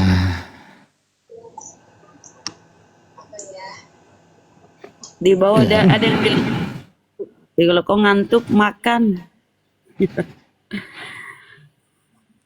Ngantuk. Gurunda tuh butuh istirahat juga ngomong. Ibu Rumail naik dong bentar di atas, apa kilo ngomong apa. Tapi didoakan ya teman-teman ya. Jadi beberapa sekelompok orang di kalangan umat muslim tengah memperjuangkan agar LAI itu merevisi kembali penerjemahan kitabnya. Kemarin kan TB2, terjemahan baru edisi kedua kan udah terbit pada bulan Februari tahun 2023. Dan metode penerjemahannya tuh masih menggunakan kata Allah di sana. Nah, sekarang kita coba mengusahakan lagi, ada sekelompok orang di kalangan umat muslim yang mengusahakan untuk meniadakan habis kata Allah di sana gitu. Biar nggak ada lagi nih persengketaannya nih gitu. Ibaratnya coba kita melihat atau berkaca kepada teman-teman kita yang dari Hindu atau dari Buddha yang mereka tidak menggunakan terjemahan kata Allah di dalam kitabnya. Kita nggak ada masalah sama mereka tuh. Cuma sama orang-orang ini nih, orang-orang yang menggunakan kitab LAI ini. Jadi untuk itu sama-sama kita doakan ya teman-teman ya, biar persengketaan ini cepat berakhir lah gitu. Biarkan mereka dengan teosnya, kita dengan Allah yang kita punya. Sekian Bang Handi. Tapi kira-kira apa di situ cocoknya di situ? Kira-kira ini sudah bergeser dari utusan, dari jalan. Kira-kira apa di situ? Kalau bukan Allah. Emang gue pikir ngapain nanya gue benar. Emang nggak usah biarin aja terserah dia. Yang penting jangan pakai itu udah. Mau dia pakai apa kek? Iya urusan kita. Mau surti juga ya bodoh amat. Ya karena nggak mungkin di situ. Benar apa ngapain? Benar mananya suruh kita mikir buat mereka. Ngapain kita mikir? Yang penting jangan pakai kata Allah selesai gitu loh. Kalau dia pakai dewa, kentara pagannya mereka tuh. Janganlah. Biarlah dia yang mikir bunda, nggak usah kita yang mikir. Yang jelas kalau dia menggunakan kata Elohim, Yayasan Lentera Bangsa udah lebih dulu di dalam terjemahannya Indonesian Literal Translation kan dia menggunakan kata Yahweh dan Elohim di dalamnya. Udah ada lembaganya yang menerjemahkan menggunakan Elohim dan Yahweh. Nah, LAI kan lembaga yang berbeda. ILT tuh pakai Yahweh. ILT nggak ada tuh menggunakan kata Allah, nggak ada ILT tuh. Dihabiskan sama mereka. Itu yang mereka pakai ini Advent. Advent itu tapi masih belum semuanya ya, ada juga Advent yang masih pakai lagi. Tapi misalnya ginting asumsi itu ILT-nya itu Bible-nya tuh nggak pakai kata Allah di situ. Ginting dia IMB, sama lah kayak ILT juga. Ginting itu IMB, Indonesian Modern Bible. Kalau pakai kata Yahweh itu ortodok pertama yang nggak menerima. Bagi ortodok kan Yahweh bukan nama Tuhan. Apa kata-kata? Iya hebat. Apa kata-kata? Kamu katanya. Saling apa namanya itu? Saling menyalahkan sesama mereka. YHWH katanya kayak nama obat nyamuk kata Agatha. Kalau dipakai YHWH nggak setuju oleh ortodok gitu. Karena tadi dia sama Mikana itu si Agatha. Benar, karena bagi ortodok kan eser gitu deh. Inilah yang saya maksud. Resikonya kalau ada sebuah kitab yang disebut kitab suci gitu ya. Di dalamnya ada dua bahasa. Ada Ibrani, ada Yunani. Masing-masing cara menerjemahkan itu harus berpegang kepada dua budaya itu. Kagak boleh menerjemahkan Ibrani bersandar ke budaya Yunani. Sebaliknya juga begitu, nggak boleh menerjemahkan Yunani itu bersandar ke Ibrani. Ini dua hal yang berbeda. Tapi ini, kedua bahasa ini yang dibawa oleh Belanda, ya, diterjemahkan ke bahasa Indonesia, hilang harga dirinya, hilang jati dirinya, hilang wajahnya, hilang Yunaninya, Ibraninya juga, ya paling berapa persen. Yang nongol adalah istilah Islamnya. Sekali lagi ya, Yunaninya ya hilang, Ibraninya ada dikit, Islamnya yang nongol. Tapi, ini ada tapinya lagi, Islamnya yang nongol, tapi disalahgunakan istilah itu. Akhirnya, mereka ribut sendiri, amsyong sendiri, pecah sendiri, rame-rame sendiri. Dan adanya lagi, mereka ini mengatakan dirinya korban, kamilah muslim pelakunya. Hebat kan? Hebat nggak nih teman-teman? Hebat sekali Hebat, lah. kan? Begoannya hebat Hebat. Pelaku mengaku korban. Bayangkan. Menerjemahkan sesuatu itu, kita harus bersandar dari gaya bahasa itu.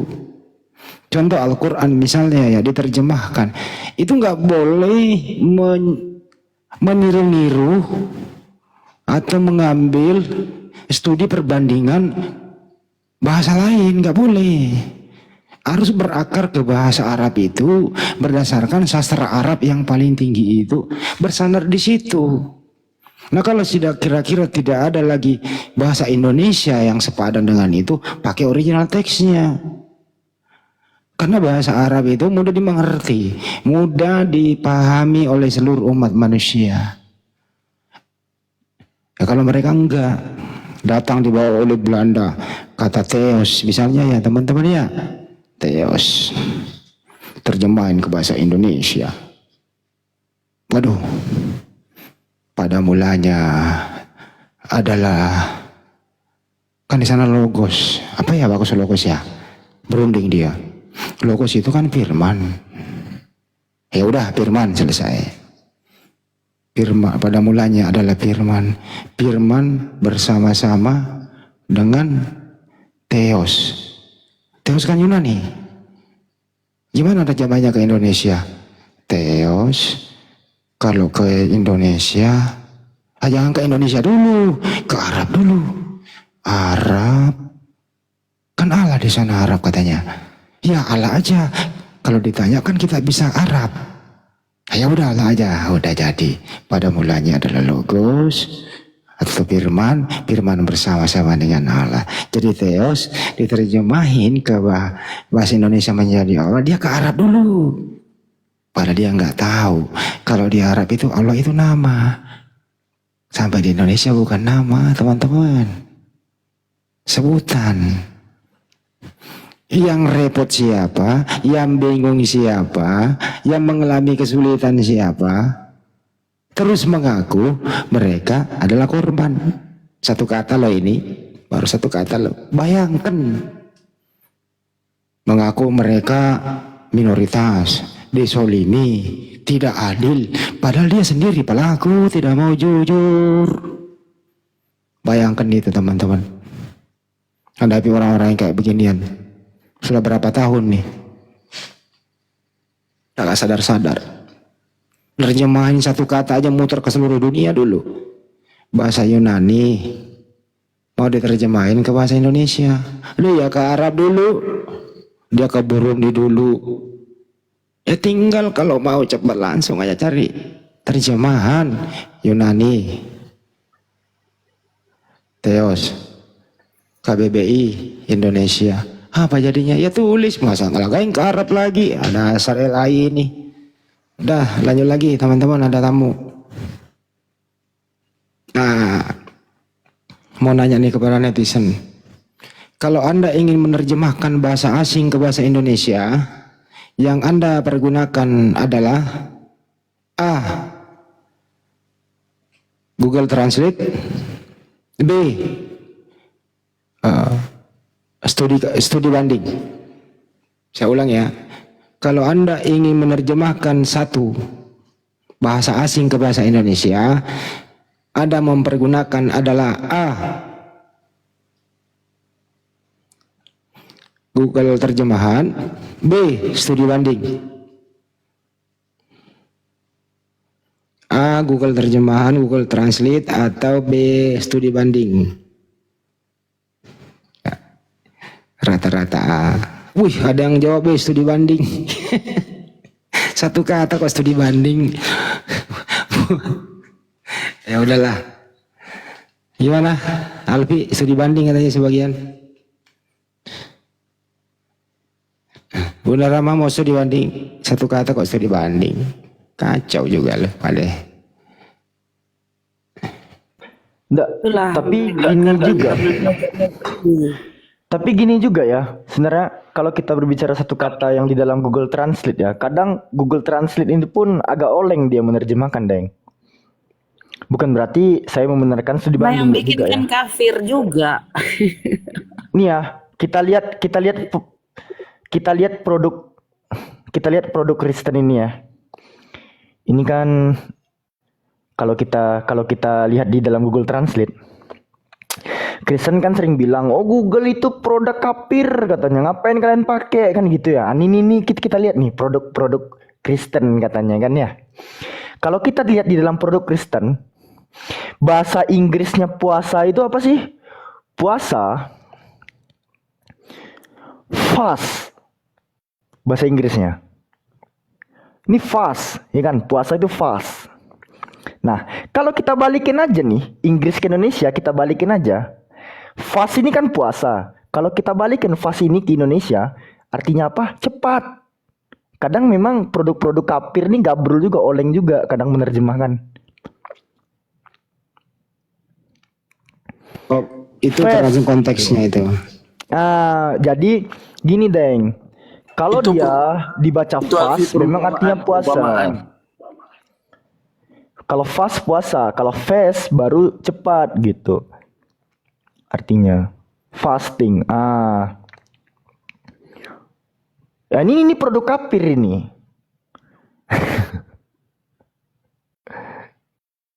Makanya kalau kita menerjemahkan literal ke Google Translate sih, Alfi sebenarnya dibilang sepakat sih, kadang Alfi pakai Google Translate juga ya. Namun kadangkala ada beberapa olengnya Google Translate ini gitu. Ya wajar lah, produk Kristen kan ya, produk Kristen katanya. Ke edukasi original text. Oh, coba tes LAI deh. Oh, Tes LAI iya. dulu. Coba aja. Dari Yunani dulu deh. Ya terserah Alpi yang mana, ambil sampel lah. Oh boleh nih. Nah, aku kasih nih ilmu sama kalian kalau masih ada Kristen di bawah nih. Kalian sering kan mendengar umat muslim memakai dalil Yohanes 17 ayat 3, betul? Nah, inilah hidup yang kekal itu, bahwa mereka mengenal Engkau satu-satunya Allah yang benar dan mengenal Yesus Kristus yang telah Engkau utus. Di sini ada kata Allah kan? Kalau kita lihat di Yunani kan auti diestin iaionios zon inaginoskosin deton monon aletinon teon ini huruf theta epsilon omikron nu adalah bentuk non akusatif dari kata theos. Ini nih artinya theos juga teman-teman. Ada theos yang diterjemahkan LAI menjadi kata Allah di sini ya. Kalau memang benar rujukan LAI menerjemahkan kata Allah itu karena Kristen Arab lebih dulu ada daripada Islam, kita lihat Bible bahasa Arab. Wahzihi hiyal hayatul abadiyah ana ya'rifu ka anta al-ilah. Al-ilah di sini kenapa jadi Allah? Ini al-ilah loh.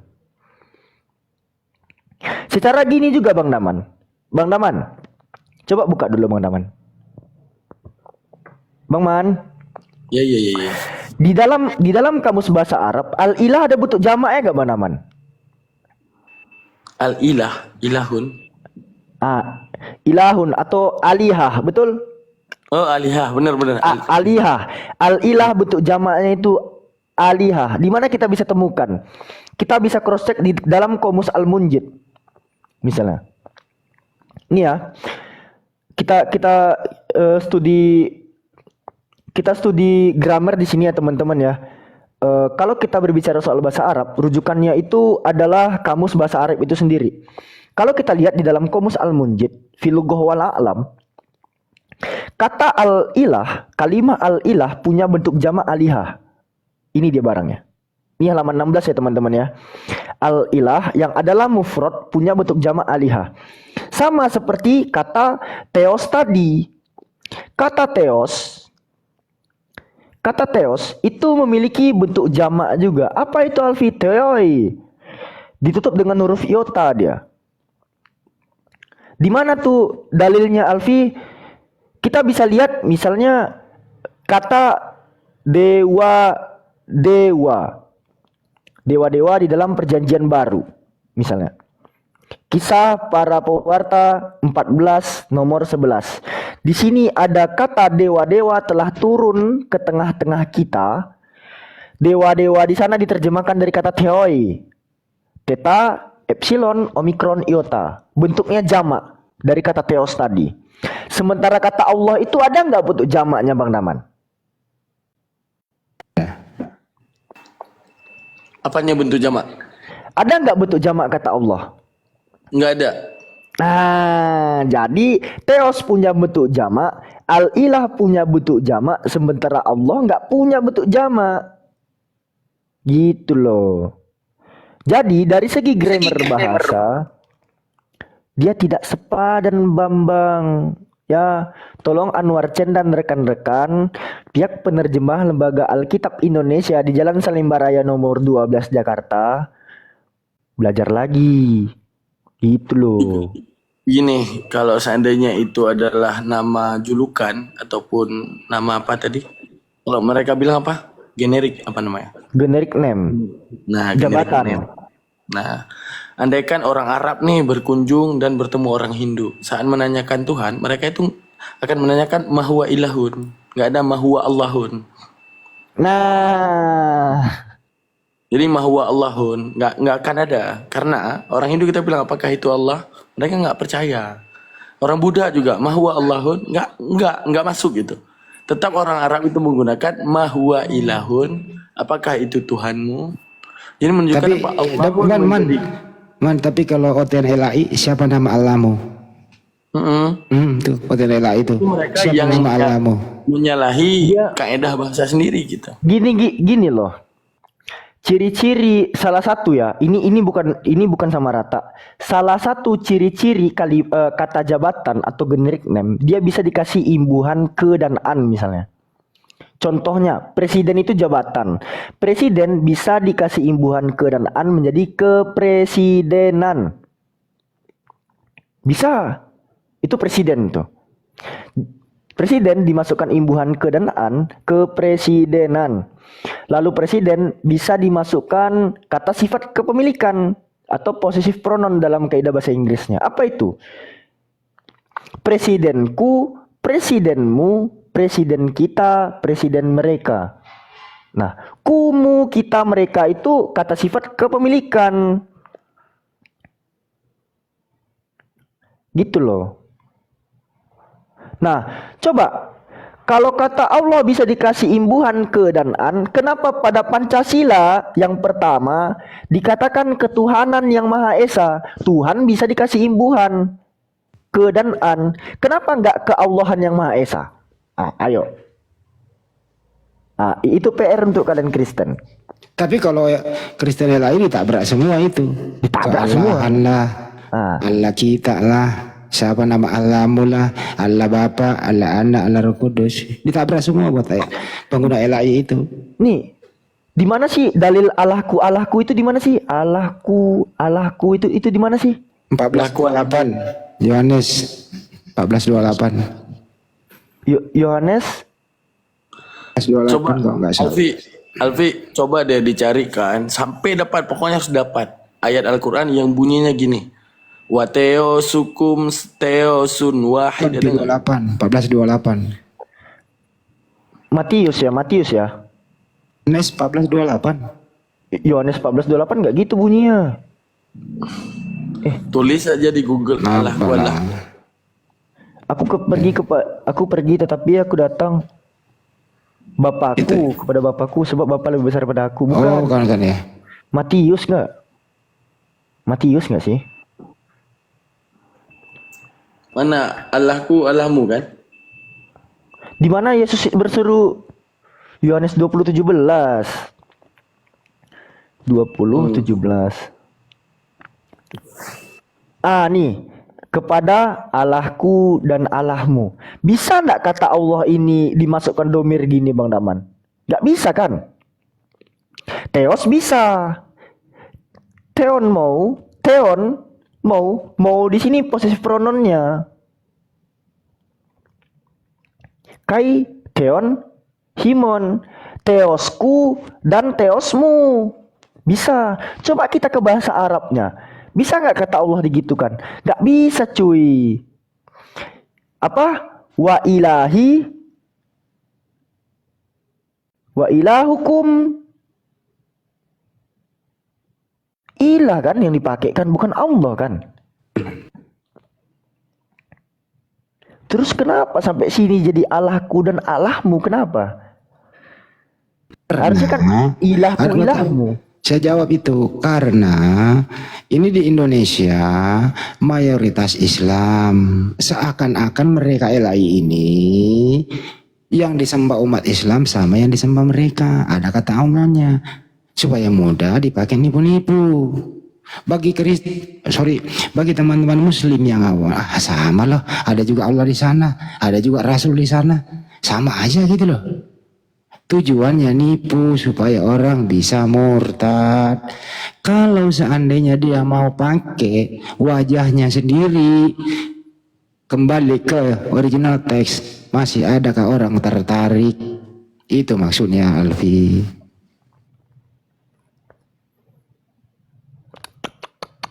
Cobalah mereka memberitakan gospel menggunakan bahasa Yunani. Oh, apa nih Theos katanya? Pagan kali kalian.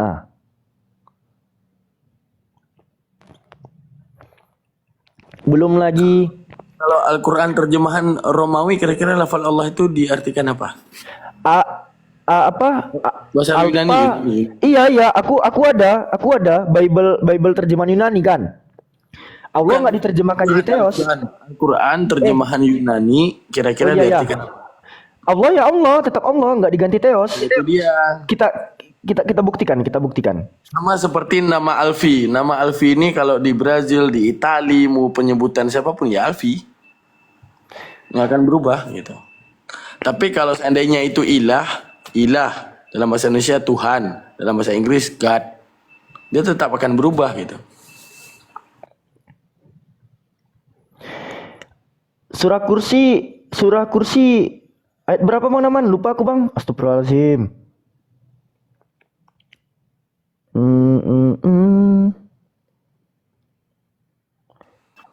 Langsung ini aja kulullahu ahad bisa. Enggak, bandingin dengan kata ilah. Ayat kursi 255 ya. Ayat kursi ya. 255. Mana Quran Yunaniku ya? Selamat pagi pimpinan. Selamat pagi pimpinan Kepas. Translation the meaning. Oh ini. Assalamualaikum. Agak lain kau semua.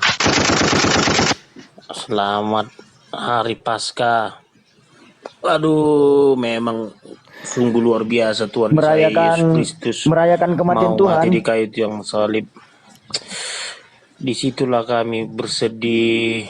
Kenapa lah sampai mau mengorbankan dirinya mati di kayu tiang salib? Coba lah. Itulah beda Tuhan kita kan. Nih. Tuhan saya kan mau berkorban. Ini kan ayat kursi nih. Allahu la ilaha illa huwal hayyul qayyum la ta'khudhuhu sinatun wa la nawm. Betul kan? Allah la ilaha illa huwa. Ya kan? Ini Yunaninya. Ho Allah alpa lambda alpa ci, nggak diganti teos di sini. Justru teosnya nanti diterjemahkan dari kata ilah, Bang. Allah dan uparhe ya kanenas alos teos. Nih ilahnya baru diterjemahkan Ya, dari berarti teos. itu sebuah nama kan? Allah ini nama nggak diterjemahkan. Jadi kita lebih jujur dibanding mereka. Gitu. Dan di kitab kita pun nggak ada yang bunyinya wateo sukum teo sun wahid, nggak ada gitu. Nggak Tetap ada. wa ilahukum ilahu wahid. Nggak ada. Nah ini ya teman-teman, Quran terjemahan Yunani, kita tidak pernah menerjemahkan kata Allah menjadi teos. Yang ada itu ilah. Ilah itu baru sepadan dengan teos. Karena kenapa? Ilah dan teos kedudukannya di dalam koridor grammar bahasa sama-sama common noun, sama-sama generic name dia, sama-sama jabatan. Sementara Allah ini adalah proper name, nama diri, nama zat, lizat al-wajibul wujud. Gitu Pak Kepas. Iya. Coba kembali ke Yohanes 17:3 tadi. Yohanes 17:3. Oke. Kita kembali ya. Ya. Yohanes 17:3. Mau dilihat yang mananya? Terjemahan Indonesianya, original teksnya, kemudian ke bahasa Arab. Oke, baik. Bahasa Indonesianya berbunyi, inilah hidup yang kekal itu, yaitu bahwa mereka mengenal Engkau satu-satunya Allah yang benar dan mengenal Yesus Kristus yang telah Engkau utus. Kalau kita cek di bahasa Yunaninya, aute de estin I aionios zon inaginos kosin de ton monon aletinon teon kai on apesteilas ison kriston. Teon, akusatif dari kata teos. Mana pakai pas tadi kabur dia? Susah dapat ilmu. Alamak, gitu. Berat. Tapi nggak apa-apa lah. Teman-teman yang lain udah tahu kan. Ya gitu ya teman-teman ya. Jadi di sini artinya adalah ada penipuan terjemahan oleh LAI. Al-ilah diterjemahkan jadi Allah.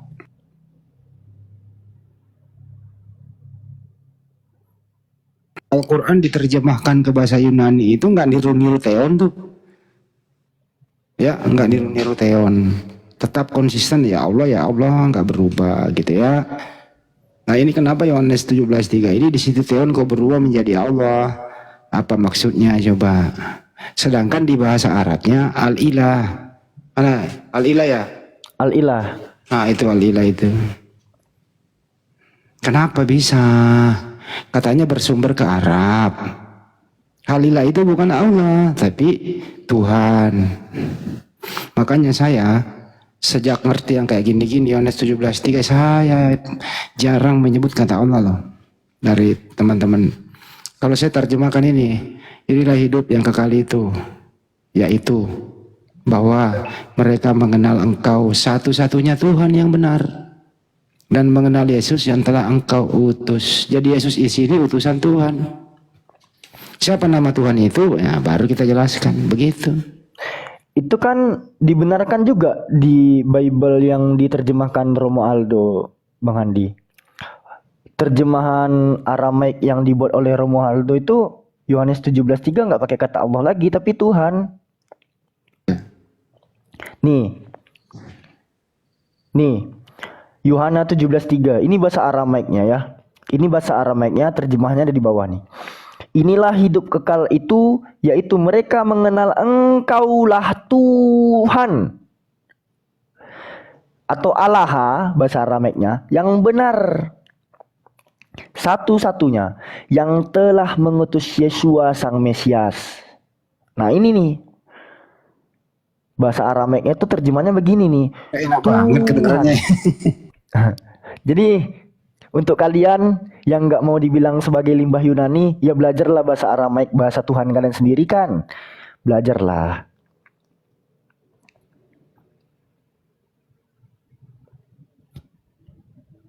Iya, masa Tuhannya orang Israel berbahasa Aramaik, kitabnya Yunani. Aduh, Mak. Oleng Kapten.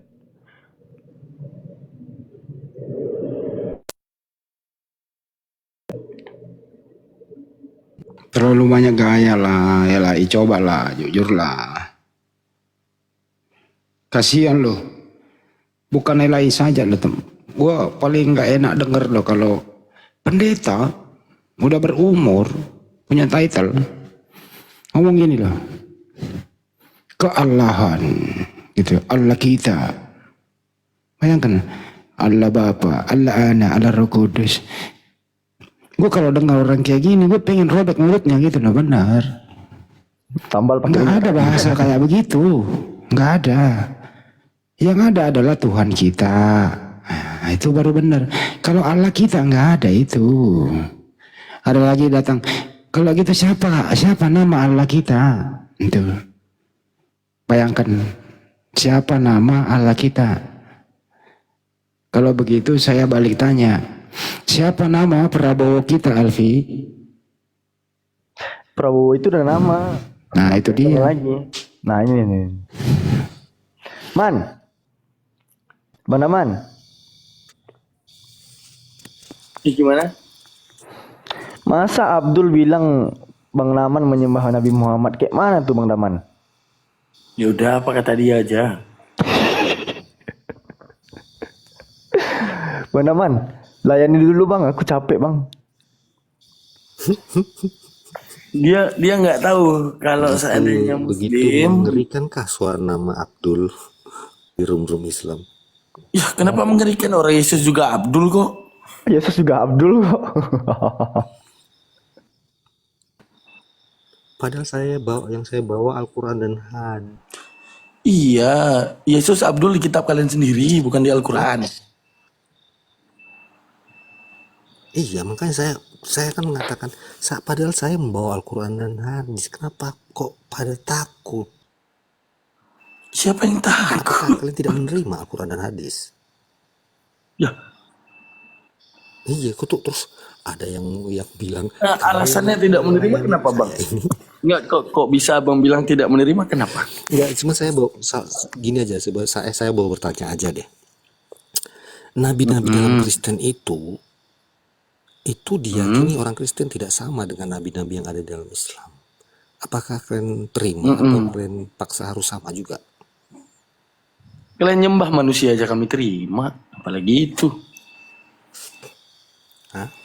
Pertanyaan saya, nabi-nabi yang ada dalam Kristen, orang Kristen meyakini tidaklah sama dengan nabi-nabi yang ada dalam Islam. Iya, kalian penyesat yang dikabarkan Yesus aja kalian imani. Bang, begitu penyesat yang dikabarkan Yesus kalian imani, kami nggak masalah. Kalian masalah. meyakini nabi yang Islam itu Penyesat. Kalau benar yang kau katakan, nggak usah takut ngomong. baru satu udah lari kemana? Santai aja ngomongnya, nggak usah takut. Buka pintu aja biar tetangga dengerin. Kan yang kau katakan benar, nggak usah takut. Oh menyek-menyek, takut amat ngomong menyek-menyek. Kebenaran itu nggak perlu disembunyikan. Kencangin suaramu. Ya berarti nggak usah takut. ini harus sama ya. Takut suara aku menyek-menyek, takut tetangga. Nabi contoh Ibrahim itu haruslah sama dengan Abraham, atau Nabi Nuh yang ada di Islam. Nggak tahu, kalau mau nyamain ya nyamain aja. Kami mah beda. Abraham nyembah berhala, Ibrahim kagak ada. Bukan itu tentang Nabi itu saya tanya. Jangan lari-lari sanksi ini loh. Sosoknya sama, yang kalian ceritain fitnah. Yang kami adalah pembelaan terhadap seseorang yang benar. Nah, pertanyaan saya, Nabi Nuh yang ada Islam itu sama nggak dengan yang di Kristen? Ya sama. Beda kisahnya saja. Cerita samanya bagaimana coba ya? Ya sama, membangun bahtera. Saat kemudian adanya banjir bandang, ngapain capek? Oh, sama-sama membangun bahtera. Kalau masalah umur sama nggak ya? Masalah umur? Nggak, itu yang jadi fakta buat kebenaran apa soal umur-umur orang ini apa? Kalau dikatakan sama-sama membangun bahtera ya mungkin sama, tapi ya beda ceritanya dikit ya. Tapi kalau masalah umur harus dong sama, baru dikatakan sama. Ya itu masalah umur orang kenapa? Nggak gini-gini. Karena dalam Yang jadi Kristen masalahnya kamu di umur orang apa? Nabi Nuh itu dikatakan berumur Misalnya gini. 950 Misalnya tahun. gini, Bang Abdul. Nah, pertanyaan Misalnya saya, di dalam kitab Islam Anda, berapa tahun? di kitab Anda menjelaskan siapa RT di Pertanyaan saat saya, Nuh lahir. dalam Alkitab, Di kitab kami Oh nggak ada ini nama pengaruhnya aslinya apa. bukan Abdul dia, namanya panggil dia Abdul. tertulis Nama aslinya dia Markus. 950 Markus. tahun umurnya. Nama aslinya Markus dia. Nabi Nuh itu kenapa berbeda-beda pendapat para ulama? Ada yang mengatakan 1600 tahun, 1050 tahun. Nah, kok bisa beda? Tapi kalian bilang sama. Dasarnya mana? Nggak pengaruh umur ini buat apa? Itu aja. Buat menyatakan bahwa siapa yang benar, siapa yang salah gitu loh. Nah, contoh gini ya. Ada misalnya Yang tentang benar, ibu tidak ada kamu. keraguan. Oh, Tapi nggak kalau butuh salah, penjelasan nih Bang Andi. keraguan. Dia mau Ya terus kan? ini. Betul apa tidak? Betul dong. Ya, pakai talu aja dah. Pakai talu. Jadi ibaratnya yang kita butuh misalnya gini. Ibu lu satu orang bilang orang yang baik. Satu orang lagi bilang orang, misalnya kita bilang ibu lu adalah mohon maaf PSK misalnya. Di Dan dalam satu orang bilang ada beberapa ulama bisa yang Bang, mengatakan ini. Nggak bisa. perbedaan Untuk pendapat. seorang Tapi sosok misalnya seperti ibumu misalnya kan. Ibumu ada yang berpendapat ibumu adalah seorang PSK. Satu lagi berpendapat ibumu adalah orang baik. Oke. Yang mengatakan ibumu sebagai PSK itu lebih duluan dicatatkan daripada yang mengatakan ibumu sebagai orang baik. Oke. Terus si ini menyelewengkan satu fakta tentang ibumu, contohnya dia mengatakan ibumu 53 tahun. Si orang yang membenarkan ibumu sebagai orang baik mencatatkan 73 tahun. Yang lu kritisi umurnya atau kisahnya yang ingin lu ubah jadi lebih baik kira-kira. Jadi oten sampai ke umurnya orang, tetangganya siapa, Pak RT-nya apa, dia bikin KK di mana, dia bikin KTP di mana. Sekarang di antara tiga Abraham Mike ini bukan sedang berdebat tentang kota, kecamatan, provinsi, parlemen negara, bukan tentang itu. Tentang kisah-kisah yang diselewengkan. Arti kisah-kisah yang diselewengkan misalnya, Nuh, kalian menyebut umurnya. Oh, di kami itu ada perdebatan di antara para ulama. Tapi yang dikejar siapa sosok ini? Sosok Nuh ini yang sebenarnya. Sama seperti yang tadi. Satu menyematkan ibu lu PSK. Satu yang menyematkan ibu lu adalah seseorang yang baik. Satu orang mencatatkan yang bilang PSK ini 53 tahun. Satu orang lagi pendukung pendapatnya 53 tahun. Ada yang kemudian membenarkan ibu lu sebagai orang baik, mencatatkan 73 tahun. Yang lu kejar pembuktian terhadap siapa ibu lu setelah lu yakini dia orang baik atau umurnya. Jadi tiga Abrahamik ini bukan tentang berdebat ini adalah orang siapa, bukan, kisahnya. Contoh antara Yesus, ketika dipandang oleh Yahudi, Yesus justru dikatakan pengkhianat dan pendusta. Dipandang oleh Islam sebagai Rasul yang mulia. Dipandang oleh Kristen sebagai Tuhan. Apakah kita sedang berdebat tentang umur Yesus, RT-nya, RW-nya, kepala desanya? Bukan. Siapa sih dia yang sebenarnya? Siapa sih dia menurut dirinya sendiri di luar pendapat orang yang berpendapat tentang dia? Ya wajarlah orang ingin menyelewengkan kisah. Ya diselewengkan beberapa yang berhubungan dengan kisah tersebut, menyelewengkan umurnya, menyelewengkan garis keturunannya, untuk menunjukkan apa? Tujuannya penyesatan itu harus terjadi di kedepannya. Sama juga, misalnya saya mau bilang, Bang Handi ini kalian pandang sebagai debater. Saya misalnya benci sama Bang Handi. Saya tinggal bilang, Bang Handi umurnya berapa? Di waktu Bang Handi umur 45 tahun, dia itu dulu nyolong ayam tetangga 30. Ya. Duluan saya catat itu. Kemudian, Bang Alfi adalah adiknya Bang Handi, menuliskan tesis yang baru. Enggak, Bang Handi sampai umur 50 tahun pejuang agama seorang debater. Kira-kira yang mana yang benar? Mantar lo man, berani kalian berani di Zoom sendiri. Yang undang lu ke sini siapa? Lu buka aja dulu, lu buka room sendiri. Yang nonton itu ya Yang nonton itu paling juga yang lu paksa paling 3-4 orang. Karena nggak laku jualan lu. Coba kalau kita muslim buka bisa sampai 10K, ya paling rendah 2K lah kan gitu. Udah karena udah mau pagi gitu. Pengecut kalian katanya beraninya di tempat sendiri. Ya suka-suka kita dong. Orang kita mayoritas penontonnya banyak. Kenapa sih Anda sirik gitu loh? Kalau tentang silsilah siapa penulis Bible itu rata-rata nggak jelas orang tuanya siapa, istrinya siapa. Kalau mau berdasarkan itu dulu, ya Paulus saja lu bahas dulu. Paulus orang tuanya siapa? Ibunya namanya siapa? Istrinya namanya siapa? Gak jelas juga kan? Markus penulis surat. Siapa, dari mana? Gitu, itu aja. Gak jelas juga kan? Jadi kita di sini maklum, nggak usah masuk ke situ. Kita bahas siapa mereka ini dan ajarannya seperti apa. Begitu kan Yaman ya? Setuju. Nah itu. Apa Kita udah maklumi satu langkah loh, nggak usah dibahas itu loh. Gitu. Gini Bang Andi, contoh gini pertanyaan klasiknya Oten. Al-Quran tidak menyemat kata-kata Hawa, istrinya Nabi Adam. Sekarang menurut Bang Handi, andaikan Al-Quran menulis itu nama Hawa, orang nih masih Oten atau udah Islam? Kalau disebut nih nama Hawa, nama istri Adam Hawa, mereka masih Oten atau udah Islam kira-kira? Tetap Oten kan? Nggak ngaruh. Nggak ngaruh, makanya dibilangin. Al-Quran itu bukan biografi para nabi, bukan. Tapi Al-Quran menginformasikan ada nabi. Dan nabi pertama itu adalah Nabi Adam alaihissalam punya istri. Sebatas itu gitu loh. Nanti dikasih original teksnya juga. Ada nggak kata Hawa juga di Bible? Di mana? Ada nggak Musa di Bible? Gak ada.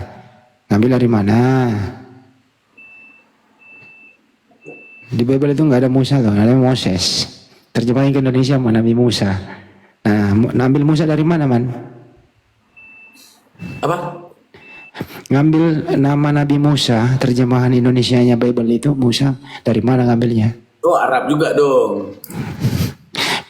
Dia kan Moses. Iya.